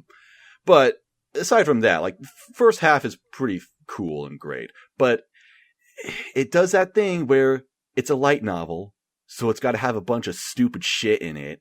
We got to have the sidekick girl character who just constantly rubs up on the main character, and that seems to be her only purpose in the show. And also, the world that they're in makes no sense. Maybe I'm missing something. Maybe there's something that will be explained later. But and I don't know. Maybe you can help me with this, Animix, because I know you're watching this. But she talks about how this world, the hierarchy is that you've got the common people, so everybody at the bottom. Then you've got the noblesse, the royalty, that are above them. But then above that, there are the people who serve the Lord, which includes her. But she doesn't seem to have any power whatsoever. She's always talking about how she doesn't have any money. She works for this church that's run down. It's shit. And, she's and the kingdom is apparently doing these things that are not good, but she has to deal with them in this really secret way. Cause the kingdom has actually summoned 2 people from Japan that have been isekai'd into this world. So the first guy was basically what's the word? I don't know. Distraction? Yeah, basically. Cannon fire. He was a decoy to hide the fact that there's another one. So she knows about that anyway. So she has to secretly go into the castle. And I'm like, doesn't she just have authority to do whatever she wants? Isn't she the most powerful person in this world? No. I don't know. It doesn't make a lot of sense. Maybe that hierarchy is in the eyes of God, these are the most important. Yeah, I have no idea. Maybe there's some other explanation for it. Just didn't make sense. Oh no, when it comes to adding in god plots or I don't know how, churches and stuff, when they add that stuff into anime, I'm just stop it. Wow, you are so original. I love that. But can we get them? Great world, bro. Nice world great building. world. You added fucking faith religion. and stuff like that.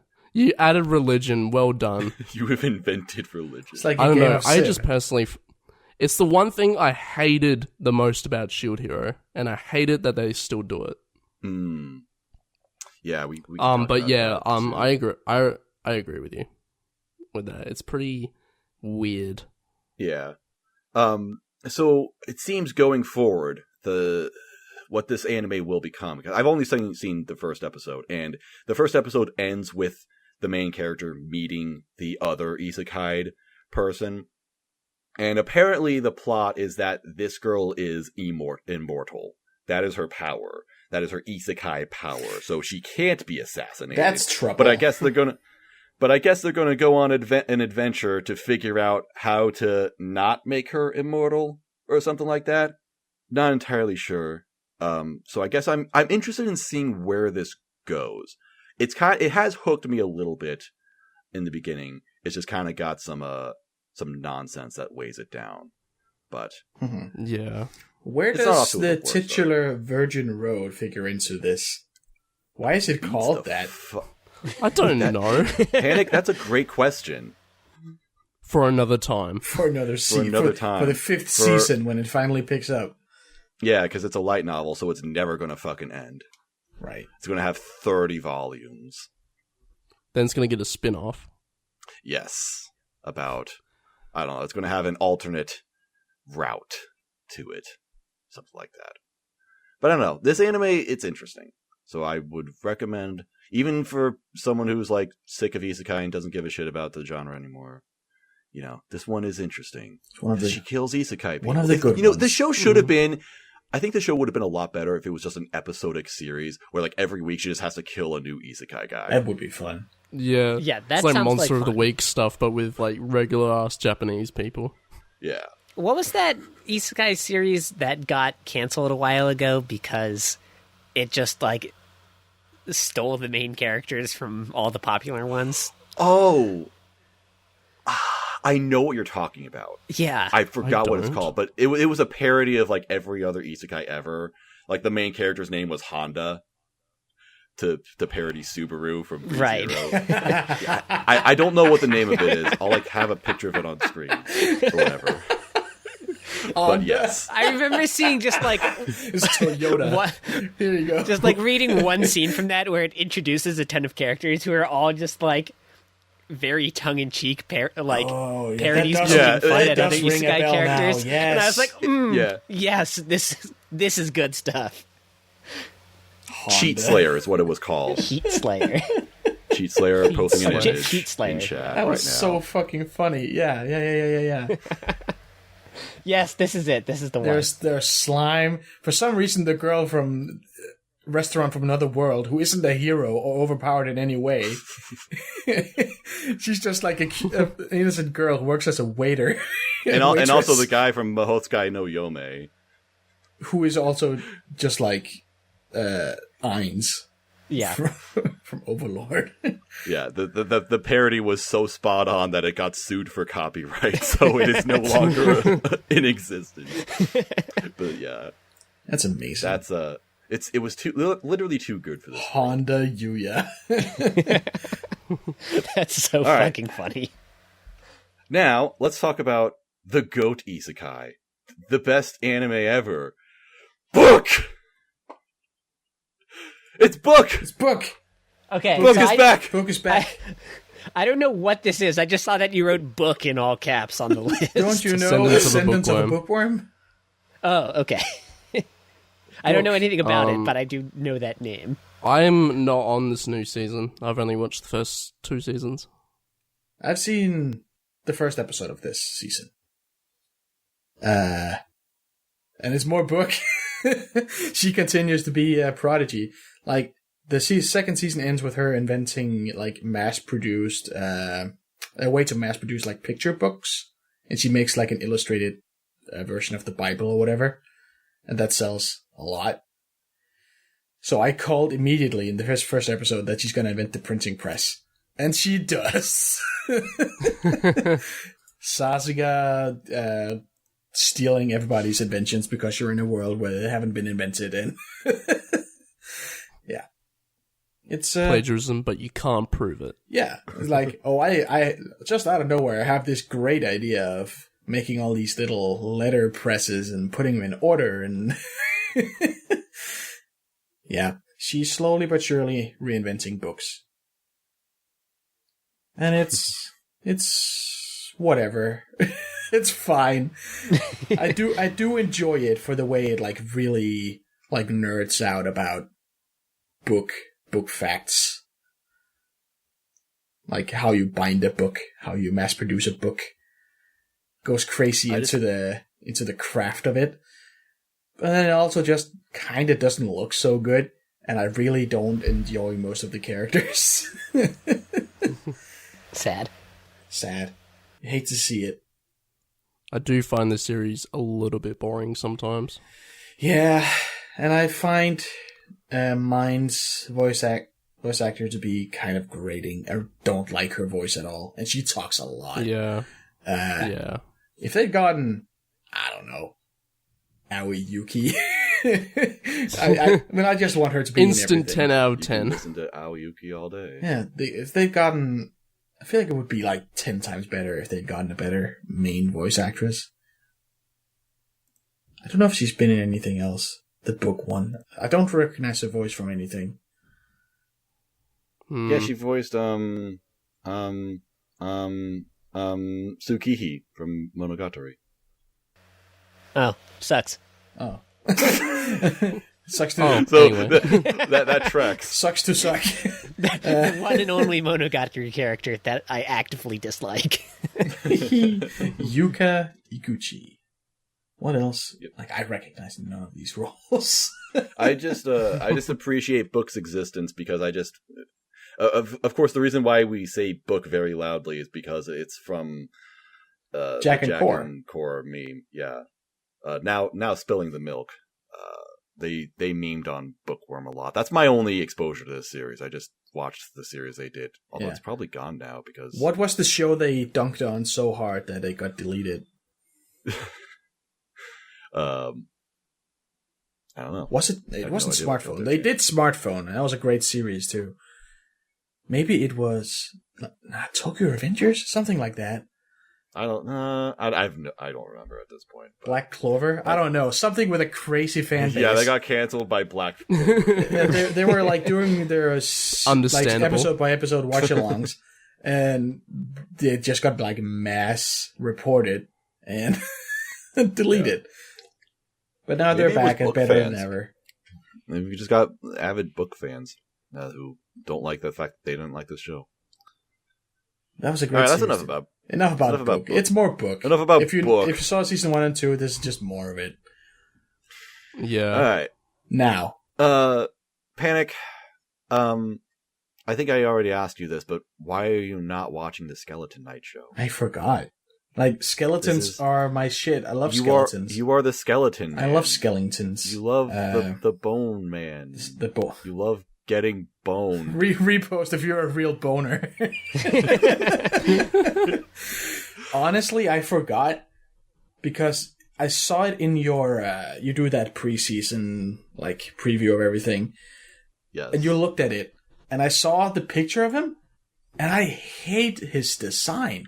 Like I He didn't looks terrible. I didn't think it was possible to make a bad skeleton. It's like my pinned post on Twitter is like this mosaic of 3x3 great skeleton characters. Because skeletons always look fucking cool. But this guy looks so bad. These perfectly circular eye holes and way too many teeth in his mouth. It's like they made the eyes cartoony and then the mouth like photorealistic. It's like you do He's either. too skeleton-y. Like either you make it extremely skeleton like fucking Ainz in Overlord, or you make it a caricature of a skull. Like Grim and Mandy or whatever. It's you do either or. You don't do both. He looks like garbage. But he is a gamer. Who played video games. Any gamers in chat? One day, a gamer played video Like this games. video, you've never played video games. Then he woke up in the game, which is exactly what happened. Well, not exactly what happened in Overlord, but pretty close.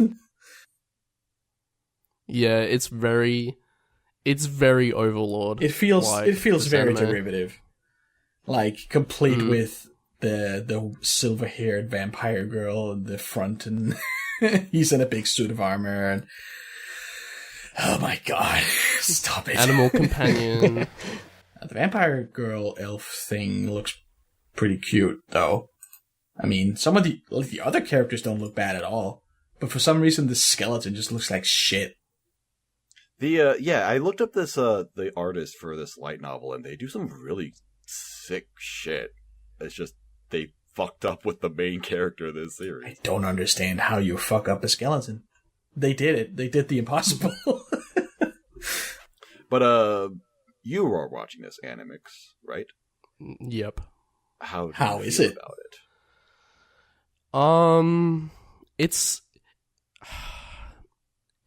It's alright, I guess. It's an isekai. It fine. exists. It exists. Is he a real gamer? At the start of the show, you get a thing that says there are very strong themes in this show, and I'm like, oh, what's that about? And the first episode, there's a girl getting raped, and I'm like, oh, that's it. And I thought, oh, maybe it's gonna be dark and stuff. It's gonna continue on this. No, it's just that. That's it. And it keeps popping up in every episode. There's 3 more episodes after the first episode, and it keeps popping up at the start, but nothing bad happens. And I'm like, why? What's the point of putting it there? Nothing bad's gonna happen. I know. I'm like, gotta raise always expect the unexpected. Like, I'm just waiting, and then it just doesn't happen. But that's like a little nitpick. But other than that, it's like a weird spin-off of like Overlord with the Knight. Mm-hmm. Like if it was Overlord with just the Knight, this is what the show is. Yeah, if it was Ainz, it's in just his adventurer Momonga outfit. Yeah, Momonga. And that's what this is. Yeah, that's just what the show is. I mean, I feel obligated to check it out at least because it's a skeleton, but yeah, and because I'm the Overlord apologist, I have to see if this holds up. It's just meh. You know what? I will check out the first episode. I'm gonna do it right now, live on air. Yeah, just do it right now. Live reaction. This sucks. He looks like shit. No. Just 20 minutes later. Wow, that was bad. Wow, that was kind of shitty. Well, great news. It doesn't end there. There's another isekai we've got this season. Get out of town. Oh my god. I'm quitting heroing. Oh my god. This one I've heard. I love this show so much. You do? I do. Okay, And I hate that I do. About it. It's so funny. Uh-huh. Well, Well, it meant to be funny? my humor. It is meant to be funny, but I just like it. Sometimes when the show is funny, it's not on purpose. So you never know. So yeah, sometimes. I don't know. I just kind of appeal to its humor. But the humor's only like the first episode, and then the other 3 episodes are just like, oh, there's a couple funny parts, but that's about it. Does sound like a fun setup. Huh. Yeah, the setup to the plot to this first episode is fucking amazing. He saves the world, and then okay, there's I'm nothing for hyping him it to up do. a bit too much. Basically, it's just this hero is basically branded as like a monster because he defeated the Demon Lord all by himself with no help, and then he decides to join the Demon Lord's army to basically rebuild it and kill everyone. Yeah, and then it's just weird, and then it's got like weird I don't know how to talk about it. Is it like a comedy, or is it supposed to be? Yeah, like obviously all of these shows are comedies to some degree, but is it like? Is that its main sometimes purpose?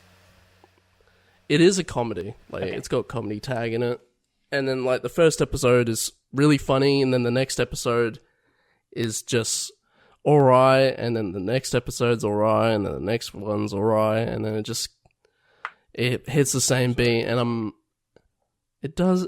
The setup does sound like it'll be funny in a very absurd kind of way. Like he joins the Demon King's army to rebuild it because there's no place for him in like human society. Oh, that's what I was going to talk about. He does like a pitch meeting to the Demon Lord, and he shows all these statistics going like, I'll improve this by like something %. Okay, yeah. And then she's just like, no, and blasts him with fireballs. No! And then he secretly meets up with her, like 4 generals, and then just talks about how he defeated all 4 of them easily. Like, this is where you need to improve. Yeah, this is why you were shit. And and then he's on like a trial run right A now. lot of these characters look like Fate characters. Like there's a girl You say named fake Echid. characters or fake characters? Fate, as Okay. in Feet. the famous series. Yes. Like there's a girl named Echidna who just kinda looks like Rin, Enchilada. like a Rin face, a little bit. And a guy named Edwald who is just Ryder. It's just, yeah, like big burly guy with spiky red hair and a beard. This artist has done some Fate stuff. Makes So, sense. there you go. There you go. Can't escape it. I mean, who isn't working on Fate Go these days? Basically nobody. Like, they recently had a couple of servants added from the character designer from Pokemon Sword and Shield. Oh, yeah. Yeah, I saw those. And they actually look really good. But it's so, great. like, the art style for that game now is so all over the place. Yeah. Well, at least it's more varied now. Yeah. Instead of everyone just being a light novel character or whatever. Anyway, All right. speaking of quitting heroing, here's a hero Speaking who of should quitting quit. heroing, someone who doesn't like being heroing at all, but he's kind of forced into doing it because it's his duty. He'll do it, though, or something. He's just that good of a person. Season 2 of Shield Hero. Can you believe it? It's here. Shield Heroes. It's finally back after... We did it. I feel like this was delayed multiple times. It's been delayed so much. Yeah. Thanks. And was it COVID. worth it? Well, that doesn't matter. No. Because Season 3 is already Oh. was announced at the same time as Season 2, so Well, it's going to be split core, yeah. I think. Well, but we also... So maybe, like, I mean, they split the second one? And call the second one, second half 3? I don't know, dude. Yeah. I feel like right at the end of the first season, they announced that there was going to be a Season 2 and 3. Yes. That's the way to do it. Alright, I haven't watched this season at all yet, because I keep up with the manga to a certain extent. Like, I don't really read it anymore. I like skim the pages and look for interesting stuff. I don't read the dialogue. I do that for a lot of manga that's at this pretty cool. point. It's just like, they're just talking. Oh, something happened. What happened here? Let's read it. But this arc is really, really, really boring. With the It spirit is tortoise. really, really bad. It's really not good. The arc after that is kind of cool. I feel like that's what we're going to get in the second half and in Season 3, maybe. I won't spoil anything. But that's pretty based. But yeah, it's more Shield Hero. This is yeah, it's just a downgrade from the season 1. In what way? Like the best thing about season 1, I had a revelation last night that season 1, when it comes to the plot of like every arc, as you could say, in that show, it revolves around a character. Yes. Like first arc, it's about Naofumi, and then him getting a companion, and then it's still about him, and then later on it becomes about Philo, and then it also becomes about Raphtalia and stuff, and it just intertwines with all the characters, and it's just so good writing. Like, it's just good writing. Mm-hmm. And then in this season, it just throws that out the window, and then it becomes all about fighting a giant turtle. It kind of takes a step Without back. any... Yeah, it takes a real step back from the characters. And I thought the season was going to be about the green-haired girl, who I don't remember her name. The Fue girl. The Fue. She makes a noise. Like, I thought, yeah, she makes a weird noise. Like, I thought it was going to be about her learning to become strong so she can simp for her hero. Naofumi-sama. But it just... Glorious Naofumi-sama. Yeah, like that. Naofumi-sama. But it just doesn't. It just throws in this random, like, plot to defeat this giant turtle, and it just doesn't make sense. I can tell you that at this point in the manga where I'm at, she still doesn't really feel like a part of the main group. She's just kind of along for the ride. Yeah. Oh my god. I think it's too early to say, but I'm a little bit let down because there was so much hype for season 2. But it's just it's a little bit of a letdown. If only they knew. If only everyone knew. It was just about fighting a giant turtle. If only there was it just sounds lame in and of itself. It is lame. I mean, And that's the whole show now. Final Fantasy 15 had me fighting a giant turtle for literally an hour. That was fun. Like, it would be cool if the turtle did something, but all he does is just step on people. That's lame. The turtle? Yeah, it's just like an unstoppable force. And you can't kill it or something, right? It's like immortal. Yeah. So how do you like, stop you can kill it, like but then that? it comes back. That's I like... think you do kill it, but then it comes back. Right, yeah. Like they cut the head off and then just grows back and gets angry. So they have to find some other way to stop it. It's like Speed. It's like Speed 2 with the cruise ship. Cruise control. If you want the experience of killing a turtle, play Elden Ring. No, don't kill turtles. No. I was at the zoo Actually, if today. you wear that talisman, you'll die. So many cute turtles. Nah. Kill the turtle in Elden Ring.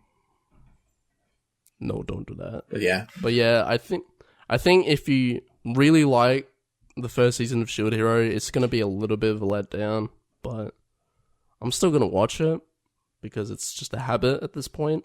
Yeah. I feel like I'll pick it up at some point too. I haven't felt super compelled to do it just because I know this arc.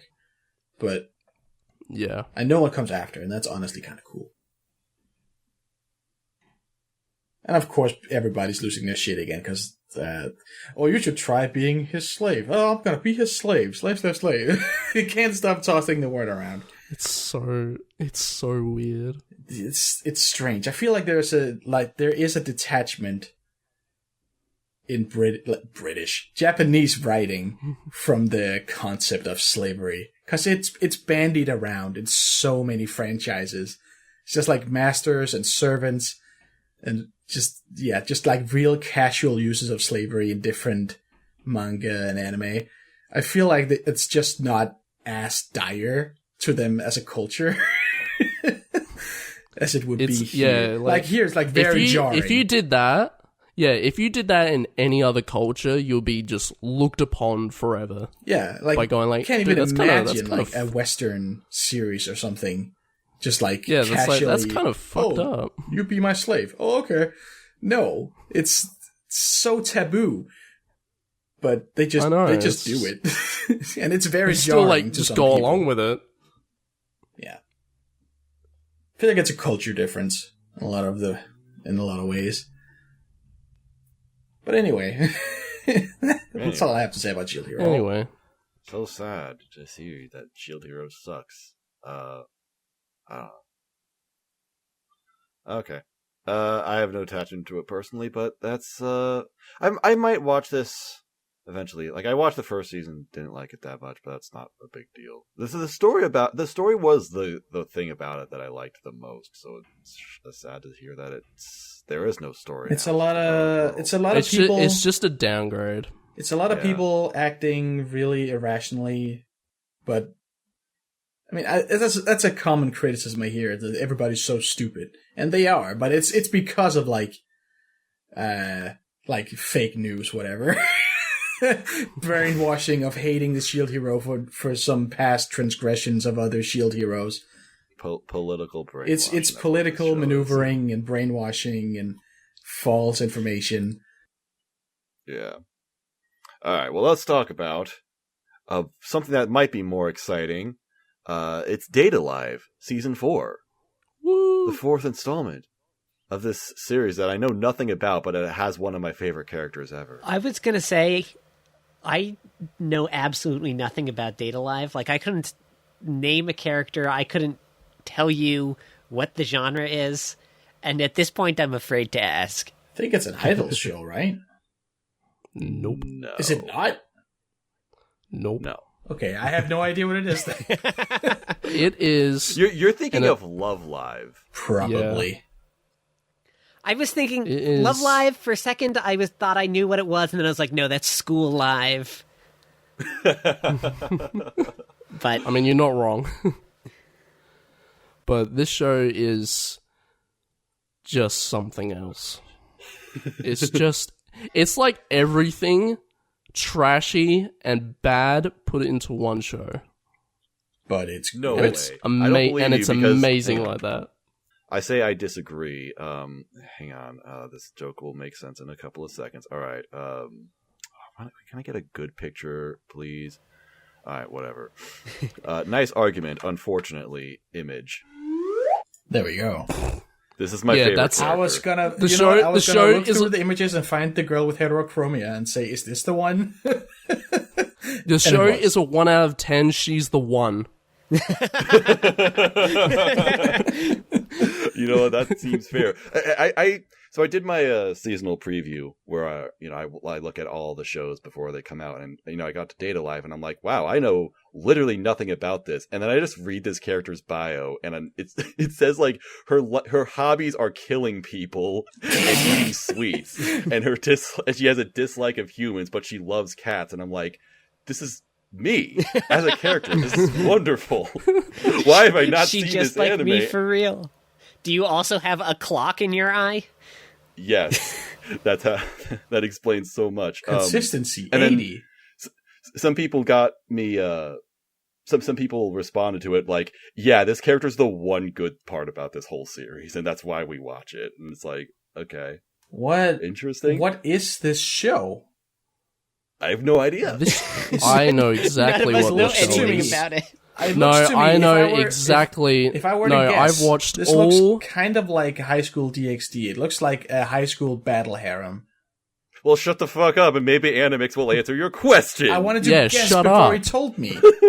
Shut up. Yes, is exactly Shut up, that. Shut up. Yeah, you're right.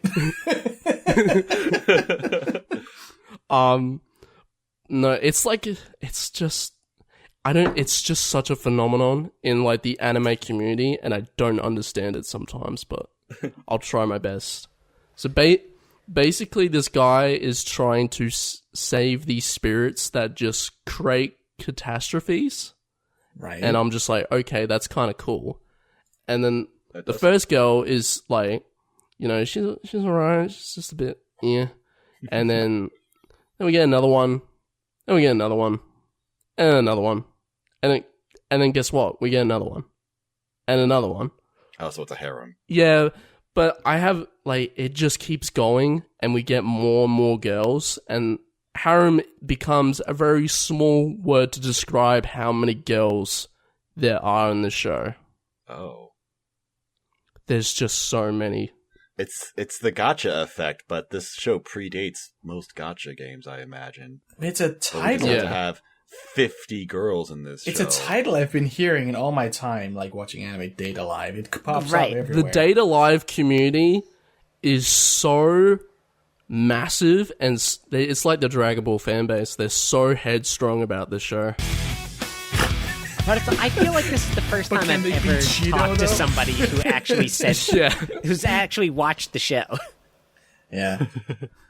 I feel like I don't know, my it's- experience with it is that I've seen it listed in places, and then Kurumi is like in the best girl contest every year.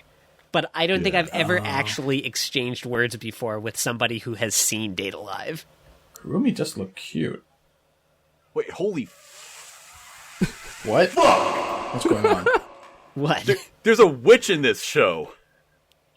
yeah. Sure. Guys, there's a witch character in this show. You better be careful about her. This is my favorite show. Wow. Look at that No, witch. Okay, she's a lolly there, but she also turns into a MILF. Oh, Yeah, shit. there she is. This is a great character. That's a great spirit. This is my actual best favorite character. in the show. I'm watching Data Live after this. This seems like something I would enjoy greatly. I feel like you'll enjoy it for the wrong reasons, but okay. Something about me is that no one can really predict what I will and won't like. So, and usually when I do like something, it's for very strange and indescribable reasons. So, yeah, you're right. Ah, it's just heterochromia. That's the only reason you like anything. Heterochromia, witch hats. That's it. Contrary to popular belief, you are actually very predictable. Yeah. Yeah. Yeah. But thank you for the intro to Data Line. I will. I'm serious. I am going to watch this eventually. Speaking of heterochromia, though, we do need to talk about heterochromia because that is in this next show called Summertime Render. Finally, back to a good show. English title: Summertime Rendering. And what the fuck does that title mean? Maybe it will make sense. I don't understand. Maybe. You know, Panic, it's a mystery. It is. I watched these first 2 episodes just before I started recording, and I was really impressed. It's fucking terrifying. This show rules. It's this really show is cool. Awesome. Okay, I think we should say right here, go into this blind. Yeah, go into this blind. If you have any interest in an intense mystery show, skip this section. Yes. Because we're going to spoil the first 2 episodes, and you don't want us to do that if you're going to watch it. And that will probably spoil a lot of the show to come. Basic non-spoiler impressions. Interesting mystery, very, gripping. Phenomenal production. It's by OLM, who have done Odd Taxi and Komi-san and Fantasy Beat Shoujo in the last few seasons. Best studio. I didn't even know it was by OLM. Let's fucking go. Yes. They've done it again. Perfect production here. It looks really good. And the main character has heterochromia, so that's how you know it's good. And it sound like the sound design and the voice acting and like the lack of music. It's like it's about the music you don't hear. It feels cinematic, almost movie-like, with such great animation. Kind of reminds me of the first episode of Wonder Egg when we were all like, "Oh, it feels like a movie." Yeah, main character has heterochromia, so you know it's good. Exactly. Fortunately, this is a manga adaptation; it's not an original, and a complete manga. Thank God. Yes, and the show's going to be 25 episodes. So it makes me wonder, how are they going to fit this entire manga into the entire thing? That's like kind of my big question mark. Maybe they could be hiding another season because OLM did that for Komi-san. What if they do it like Sing Yesterday? Yeah, where they skip they 10 skip volumes everything and then they just cram the last 5 books into 10 minutes. Total bullshit. What a shitty show. Do you know how long the manga is? The manga is 140 chapters. Okay. How much did these 2 cover? 13 volumes. I have no idea. Okay, spoilers for Summertime Render begin here. We all recommend watching Summertime Render, and we all highly recommend watching it with 0 context. So, if you want to continue listening to this podcast without getting spoiled on Summertime Render, skip ahead about 15 minutes all the way to the next anime. Anyway. It's really fucking good. It's basically ReZero. Meets Among Us. Yeah. Oh my god. Like they have to catch the imposters. All right, suddenly I don't like it anymore. Yeah, thank you for describing it in the shittiest way imaginable. Like it came to me at the second episode. It's like, wait. There are like aliens killing people and taking their place. This is just Among Us. Yeah, so... So let's go back to the beginning. The initial concept, like the initial hook of this anime, is that there's this girl on this island, this small island. It's like it's almost like, I don't know exactly where it is geographically, but it Japan. kind of. Obviously Japan, but it's like all the characters are Japanese. It seems islands. very hot, and all the characters are tan. It's Okinawa, kind of like it's Hawaii. Yeah. But anyway, so small town, small island, small community. This girl drowned in the ocean because she was saving someone else from drowning in the ocean. So it was just like this big accident. It's all unfortunate. Everyone's sad.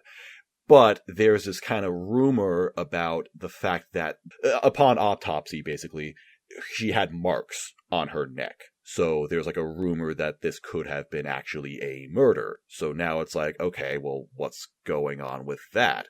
And so it sets up all these different characters who have various levels of suspicion surrounding them. So that's kind of what it's setting up towards. But then there's this weird, crazy guy who's like, no, she died from the shadow sickness. It's this sickness that plagues this island where these shadows appear and they kill people and take their place or something weird like that. And it's like, just okay, appears like an NPC. Yeah, it's like that guy's some crazy motherfucker. And then at the end of immediately after, shadows come up and kill people. I was not expecting it to go that quick. Oh my god, the end of the first episode was so fucking intense. Yeah. That was nuts. Like, the entire episode was interesting. Like, I was engaged with it. It was gripping. But then you get that bombshell at the end, and that was when I'm like, right. Holy shit, this show's awesome! Like, it ramps up so much so quickly. Like, you hear the first gunshot and find, like, the woman from the boat, like, up against the tree with, like, a gun wound. And then she's like, oh, she's dying, but she's going to impart some important information. And then she gets shot in the head again from off screen. And you turn over and they reveal the doppelganger. And then the doppelganger, like, kills the other girl immediately. Yeah. I was like, holy fuck. Yeah, it's like, oh my god, like, no peak hesitation intensity already. But then the doppelganger kills him, and then he starts at the beginning of the episode again. Right. Yeah. And that's where it becomes this time loop, like, unraveling of the mystery, where the second go around, he is now on the street and he sees Mio's shadow from earlier, which we saw in episode 1, just standing in front of their house and looking in, which is scary. We see that she actually meets up with, like, the local cop. Fucking kills him. Right. So the cop we saw in episode 1 was already a shadow at that point. Yeah, that was such a crazy reveal. And that's how she got the gun, was by killing him and making a shadow out of the cop. So he comes up, I think on his third go around, he lures the cop away by, like, faking that there's a brawl at the bar or whatever. So he doesn't go there when Mio is standing in front of the house. Instead, he can, like, put his phone there and film her just stand there in front of the house for 5 minutes and leaving. Like, so fucking creepy. Yeah. Jesus Christ. Okay, so time shenanigans mystery dramas historically are either peak Kino or complete and utter dog shit. Yes. There is basically no in between there, right? Yeah. So I do have to say I'm very nervous. For some reason, I have faith in this one. It feels very thought through. After the second episode, I have a lot of faith because you're right. It does feel thought through. Like, the fact that they were willing to reveal so much so quickly feels like that's going to avoid one of the big pitfalls of these, where they just kind of like string you along forever, and then at the end they finally have to reveal stuff and it's not satisfying. But it's oh my god, it's just so unsettling. Like, anytime now when he meets Mio, he has to ask himself, did this shadow get her already? Is this the shadow? Yeah, like it's like that one thing in episode 2 where they revealed that the police officer, when we met him in episode 1, had already been replaced, is like, it puts me so on edge for everything else. You don't know. You don't know. And that's so scary. And I like the main character, by like halfway through the second episode, he's already had his, like, holy shit, what's happening to me, this isn't real moment, and then gotten over it. So he's already, like, acting smart about it, like planning ahead, like, because he knows how the day is going to go. Like, okay, I can get proof because I know she's going to be here at this certain time. I can, like, set up a hidden camera and record her coming by to, like, show Mio, like, look, your doppelganger came by the house. This is real. This is happening. So it feels like it's avoiding a lot of the annoying pitfalls that this kind of series can fall into, and that has me really excited about how it's going to go. God. Yeah, if they don't get too weird with the like the death and coming back thing, then it's going to be very good. And now the reset, like at the end, like the third time he comes back, it's the reset point is like on the harbor. Like they skipped the boat ride now. Right. Yeah, which makes me wonder, like, will he come back further further forward in time Yeah. with each death, and that will cause him to eventually like start missing things that become like points in time he can't It's like, change again. Now it's set in stone that X Right. happened. Like Yeah. he has now survived until July 23rd. When next time he dies, when is he going to start?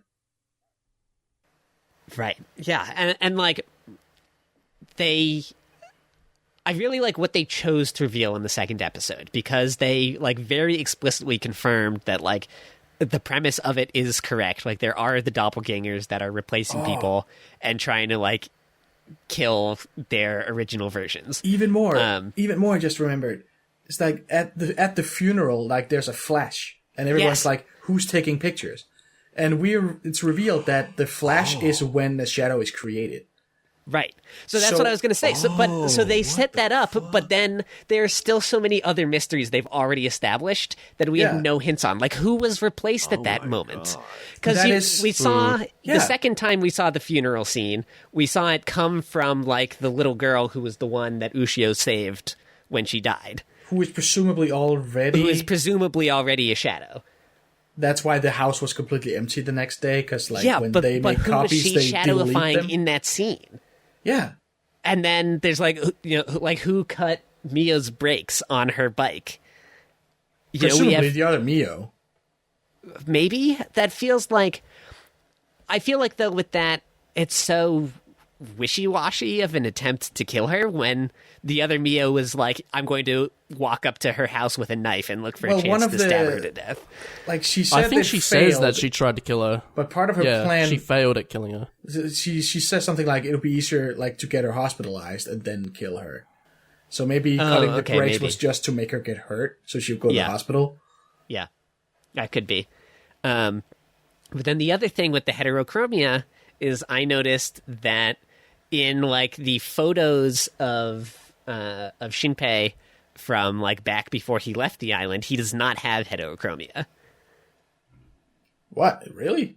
Yes, Yeah, he doesn't. he has two. Does one of he his has eyes like change two- every time he's reborn? No, I think that presumably No, at when the he start has of the like series, the dream he of has Ushio it. at the start of the series, that's when his eye changed, because now he has like the one light blue and one dark blue eye. In the old pictures of him, he had two dark blue eyes, but the light blue eyes are the same color as Ushio and Mio's. Huh. So I don't know what to make of that, but it's something. Interesting. Well, because they also, like, when they kill him on the beach, the cop and Mio, they're shadows. They're like, you're gonna make a shadow of him? And she's something like, oh, he's already, and then it gets all Right, mumbly. and then so he, we like, don't hear dies. what it is. Yeah. So there's already something going on with him. God, There's the deal with the like the entire titty lady. setting of like replacing people without it makes me sick to my stomach, and I love it. Yeah. Yeah, it's so good. I'm really excited for this. Me too. God damn, like I needed a good new mystery. I'm so Yeah, it's been a nervous because I feel while. like these kinds of shows are bad more often than they're good. They could get fumbled. It could get fumbled Yeah. so easily, but Well, hey, But- you know, this time last year we had Odd Taxi. yeah, That's true. this is so. I've got my fingers Fuck, crossed. this is- I really want it to be good. It is the same people who made Odd Taxi too. Yeah. God, please. This could be a 10 out of 10. I'm feeling it already. No, don't say that. I'm See, I'm gonna jinx I it. was.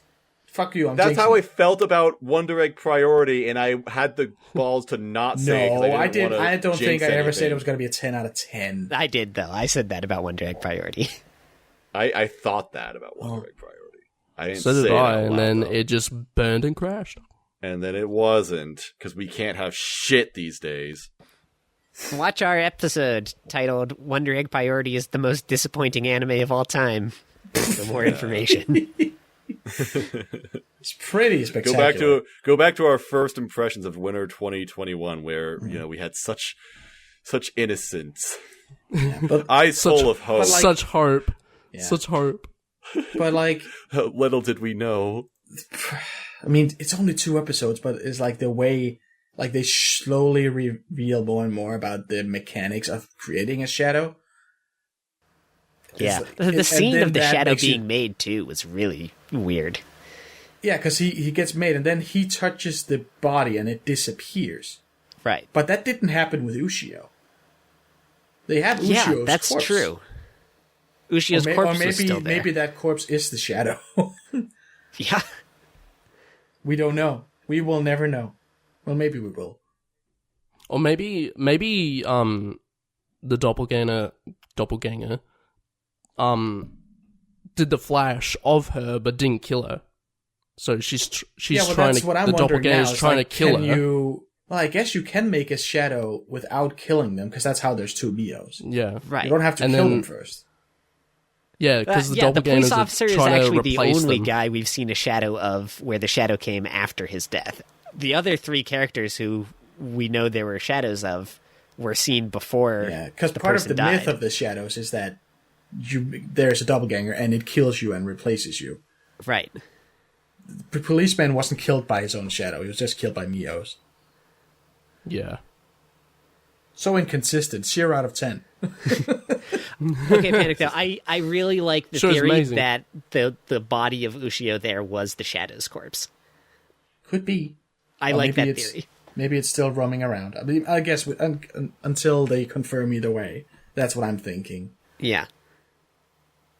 Although, I mean, because they could just make the corpse disappear, like when they replace you completely. So when would Right. that have happened?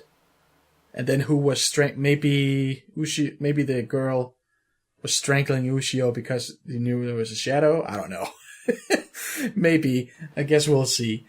Yeah. Anyway, I'm so fucking excited for this. My dilemma with this is I'm probably going to wait for more episodes to come out, probably until like pretty much when it's over Yeah. to watch this, because I could see that. You know, it's a slow mystery, and I don't want to like forget what happens after every week. Right. You know? Yeah, that could be annoying. I think this could be... But I'm also afraid that if I wait for it, then, you know, it's going to have like a general consensus on how good the show is. Like I'll know before it ends. And it whether or increases the not chance it of getting falls spoiled apart. on stuff along the way. Yeah, I Well, was I'm gonna not. say. Well, spoilers. I'm kind of okay with not knowing. Well, I've been able to avoid spoilers pretty well. Like I didn't get spoiled on Odd Taxi, or currently not on Attack on People Titan were really good somehow. about not spoiling Odd Taxi. They're like, just fucking watch it.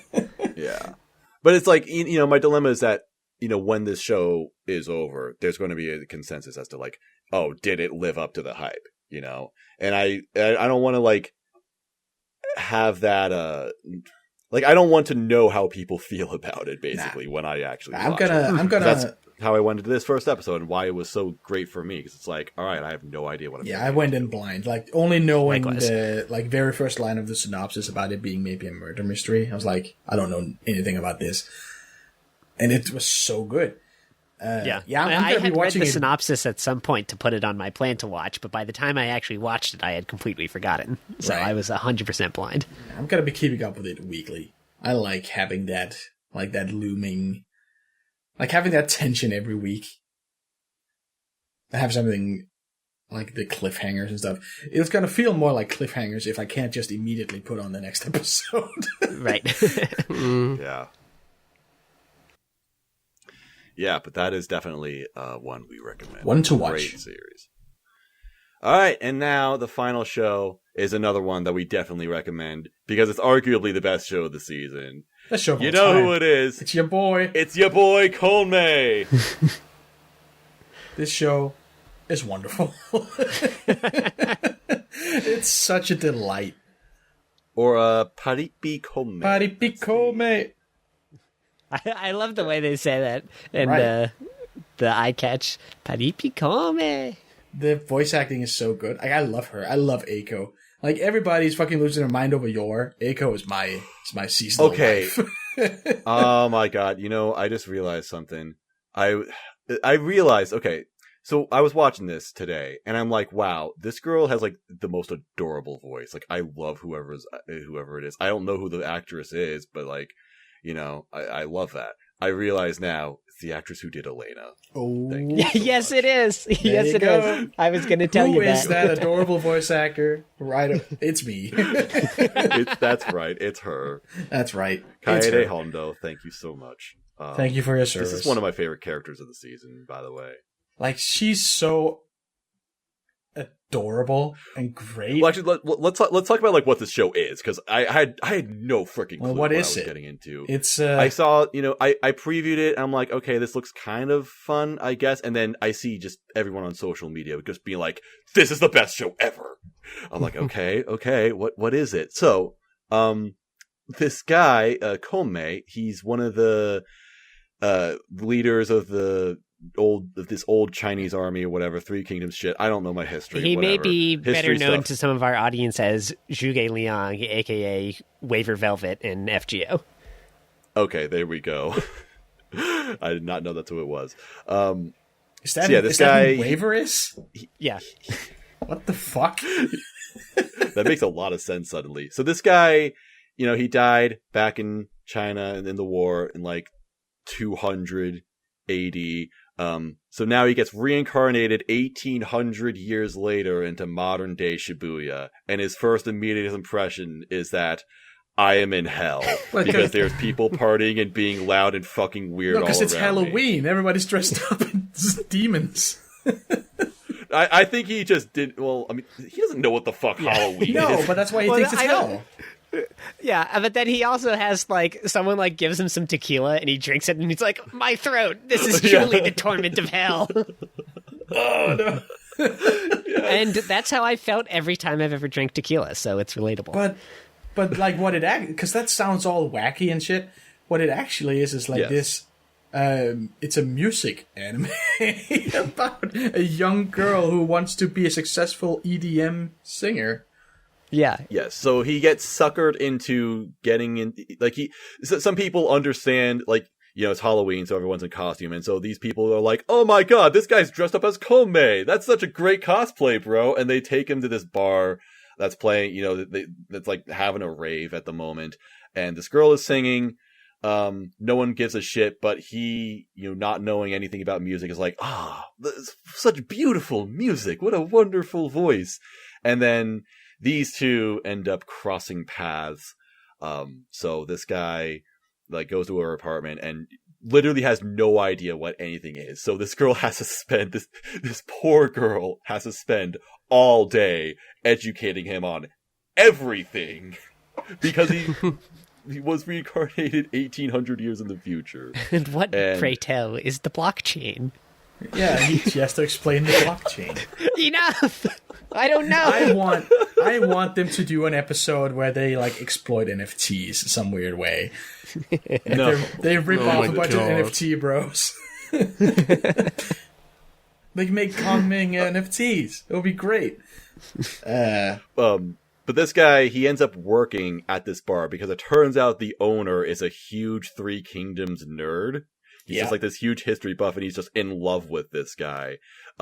Because this guy is literally Komei, and he, like this girl's trying to get him to, submit his actual information, but she, everyone thinks that he's cosplaying, and he's just like, no, I'm actually Komei. I'm this I guy am him. from 1800 years ago. But yeah, so he ends up working at this bar that this girl is also working at because she, wants to be a singer, but she can't get into any agency. No one gives a shit about her. And so these two together, he's like, I'm going to be your strategist. I'm going to be the one who Say the helps word you and I will do what I can. find your to way. Yeah. Use his strategic mind, military strategy, to like divert audience members to watch her instead of the other people. And it's just delightful. And the way they show him in episode, I think 4, like he goes like morning partying, like he's just out in the town every single night. The scenes of him partying are so good. Everybody knows him. Everybody knows and loves him. It's like, oh, hey, it's Komei. Hey, there he is. It's our boy. It's our boy. It's your boy.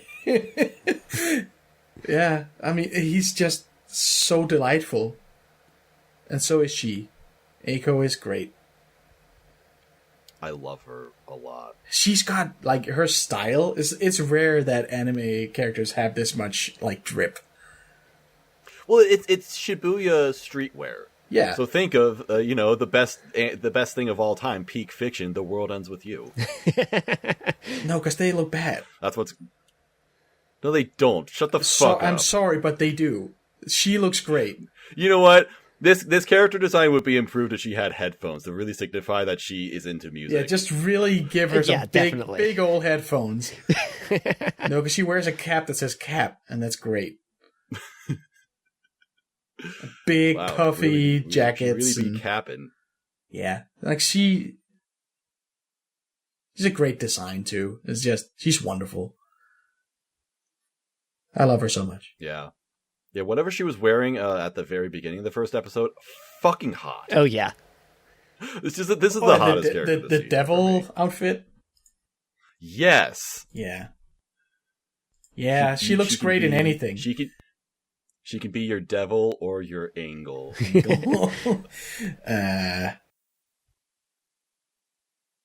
Oh yeah, the singing voice. That's it's a Vocaloid. It's 96 NECA or whatever. Yes. Right? Yeah. Who did the OP for Heaven's Design Team, which is a delightful song.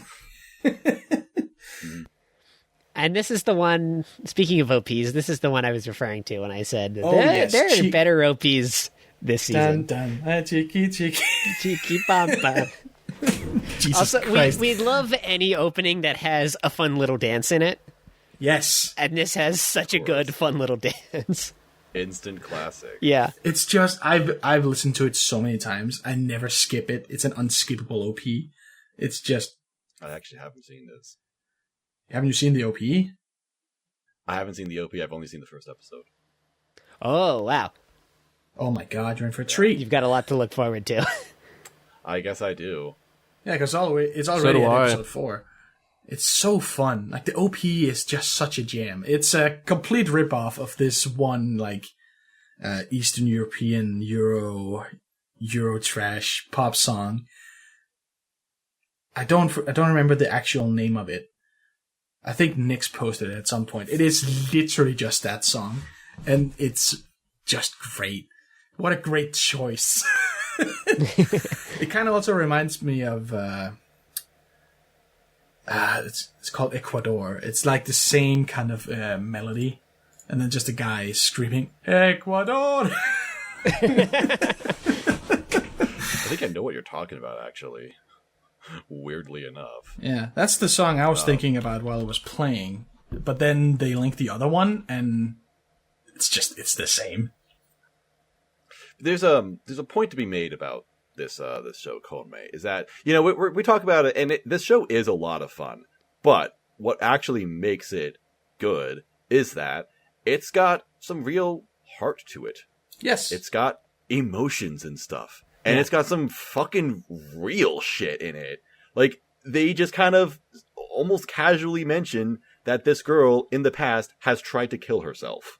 Yeah, and that's like why actually she's even forgot about in this that. bar. Yeah, like they just kind of bring that up, and I'm like, oh, I didn't realize we were going there today. Like a struggling musician, just looking for gigs and... Right. Yeah. Oh yeah, that's right. You know, she was suicidal, and then she saw this artist perform, and that's why she got into music. Right. Because she wanted to be that light for someone else. Spoilers for episode 2, Maz, but like she gets what seems like it's going to be her big break, but then they realize that she's actually being like set up to fail by being put on a different stage at the same time as like a way more popular artist. You know? Oh, damn. Yeah. It's like the music industry is a bunch of shitters. They keep trying to fuck you over. She's the opening act. Basically. Nobody likes the opening band. Yes. Right. So there's a lot about like, you know, the music industry being like really shitty. Yeah. Now, I don't know if this is like something y'all noticed, but I saw in the episode discussion that it's apparently, quote unquote, heavily implied that she is Komei's reincarnated wife. Is it? Yeah. What? Because her name shares some letters with Komei's real life wife, Yu Ying. The letters for Tsukimi and Eiko spell Yu Ying. Oh, that's interesting. Ah. And she's supposedly described as having yellow hair and yeah. Okay. So apparently that's a thing. I don't know if that's just like a fun little wink, wink, nudge, nudge, or if that's gonna be like important. Yeah. Guess we'll see. Another thing I wanted to say about how the show has heart is that a lot of the time in series like this that are kind of predicated on, you know, the wacky duo teaming up, it feels very contrived that the two of them would end up so close. But despite the incredible ridiculousness of this premise, I find myself believing the relationship between these two.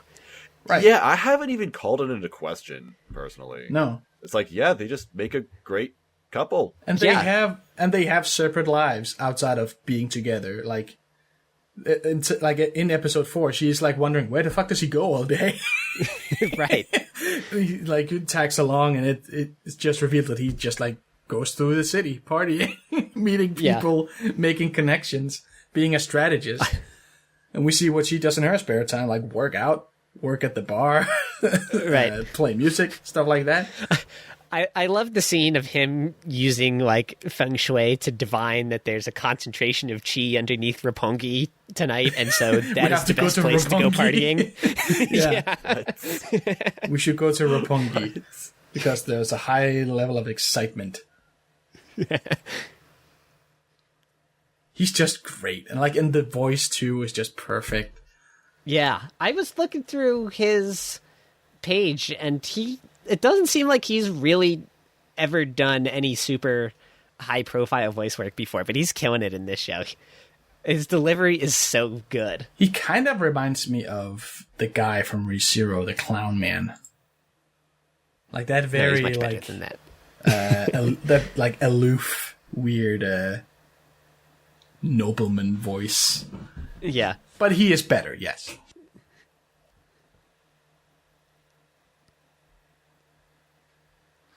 But yeah, that's your boy Kong Ming. That's your boy. It's your boy. Yeah, you guys have really hyped this up, and I'm really gonna have to watch it now. It's just so much fun. Yes. Everybody do yourselves a favor and check out the first 2 episodes at least. Admittedly, I was really reluctant to watch this because, I don't know, just sometimes seeing people happy on social media makes me fucking sick to my stomach. Dude, same. So seeing them enjoy things that I don't know about, I'm like, how dare you? Cringe. I think How dare you Smurf enjoy and someone something? else recommended it when it was 2 episodes out, and I was like, Kong Ming? That sounds, oh no, not Smurf. That sounds stupid. What a stupid name, Kong Ming. Is this another Chinese anime? I don't want to watch that. That was really good. well, yes. But yeah, so I almost wanted to like not like it when I was watching it. I'm like, haha, I'm gonna prove to you fuckers on Twitter that it's not as good as you think it is. Especially because it's PA Works. PA Works, shit studio. Fuck out of here. Fuck apart. More like Pretty Average Fuck the day Works. I became a god. But no, this one is good. I have to agree. I think that's it for your boy. Yeah, I think that's it for your boy. I think that's it for us because we're out of anime to talk about. No, just a second. Oh no, Sinris, did you want to talk about Legend of the Galactic Heroes?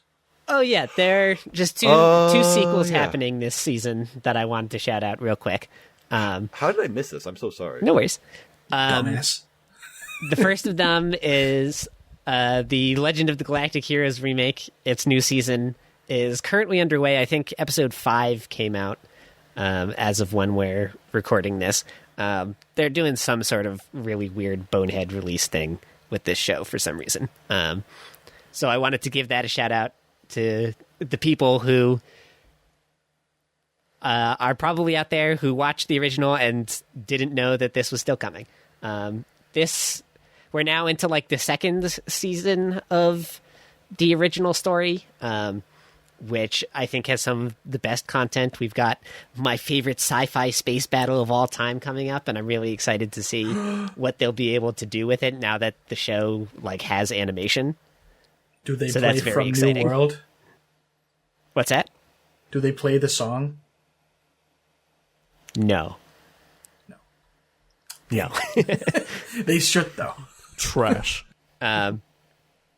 And for anyone who hasn't watched it yet, Legend of the Galactic Heroes, strong contender for the best anime of all time, and this remake is really good too. Damn. So give it a check out. It's like And this one is also truly pretty next good. level science fiction.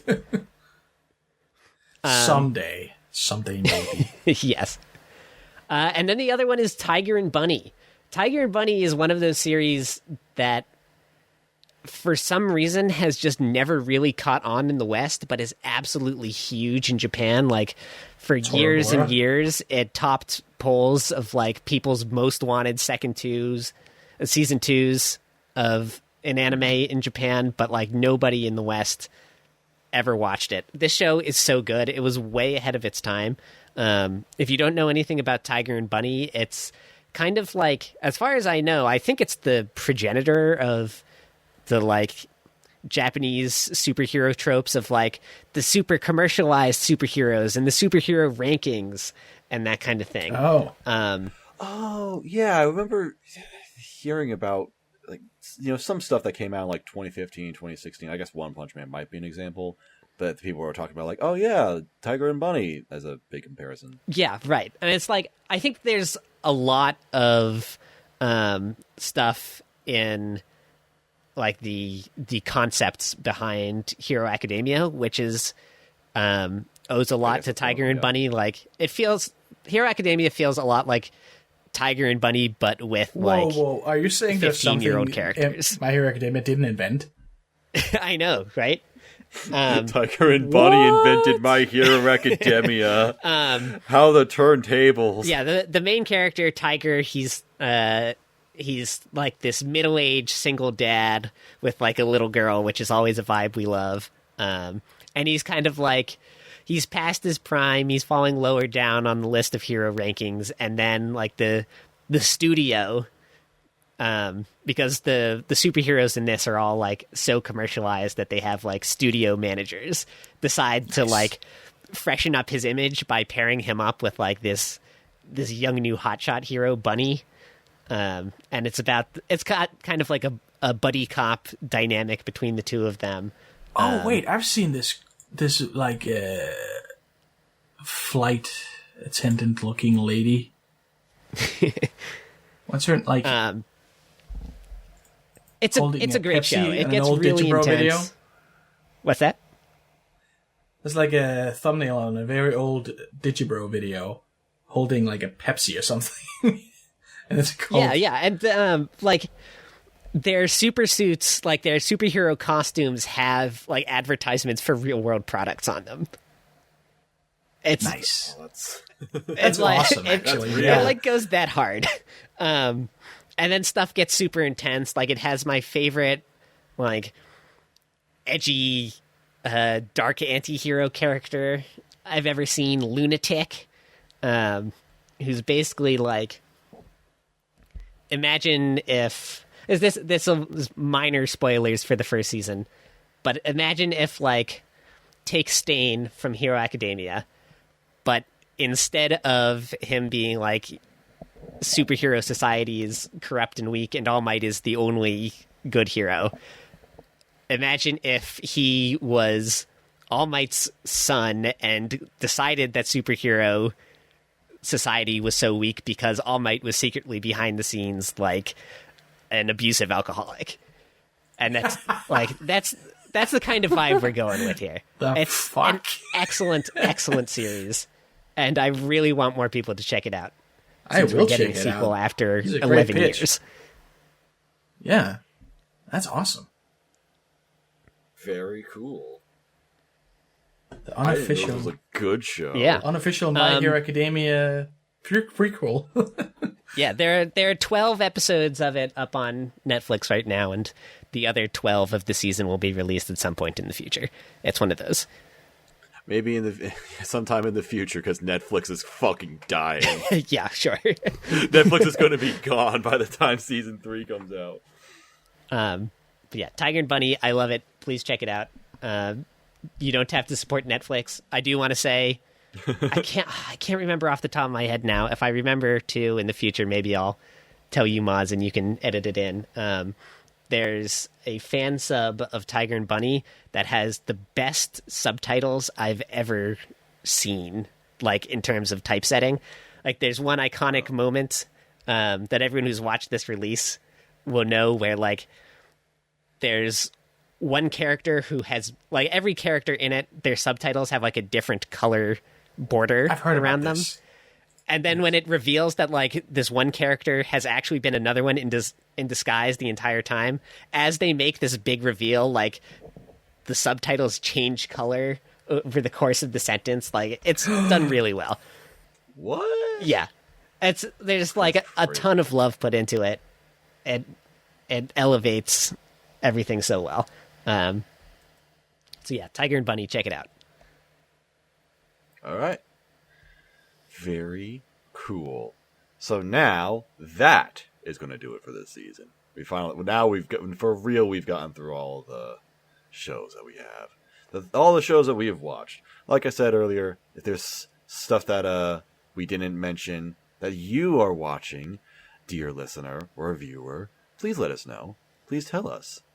If you are angry that we didn't talk about them, well, sorry. Better luck next time. Maybe we'll do another first impressions of this season sometime in the future. Sorry we didn't talk about Onipan. Oh yeah, I completely forgot about that. Fuck that. I forgot that both of us have seen that.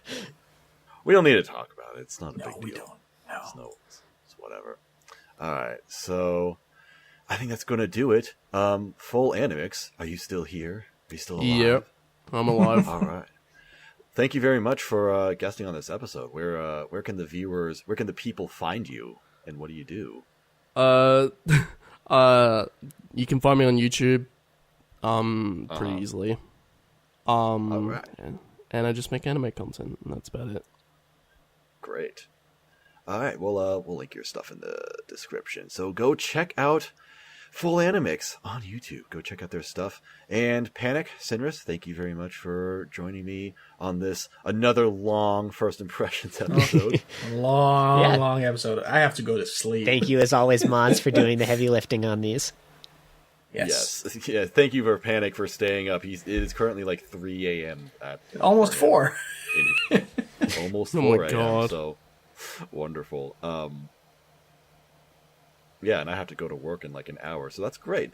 But you know what? This was an awesome episode, so thank you guys so much for keeping up with the discussion. And Animix, you've been a terrific guest.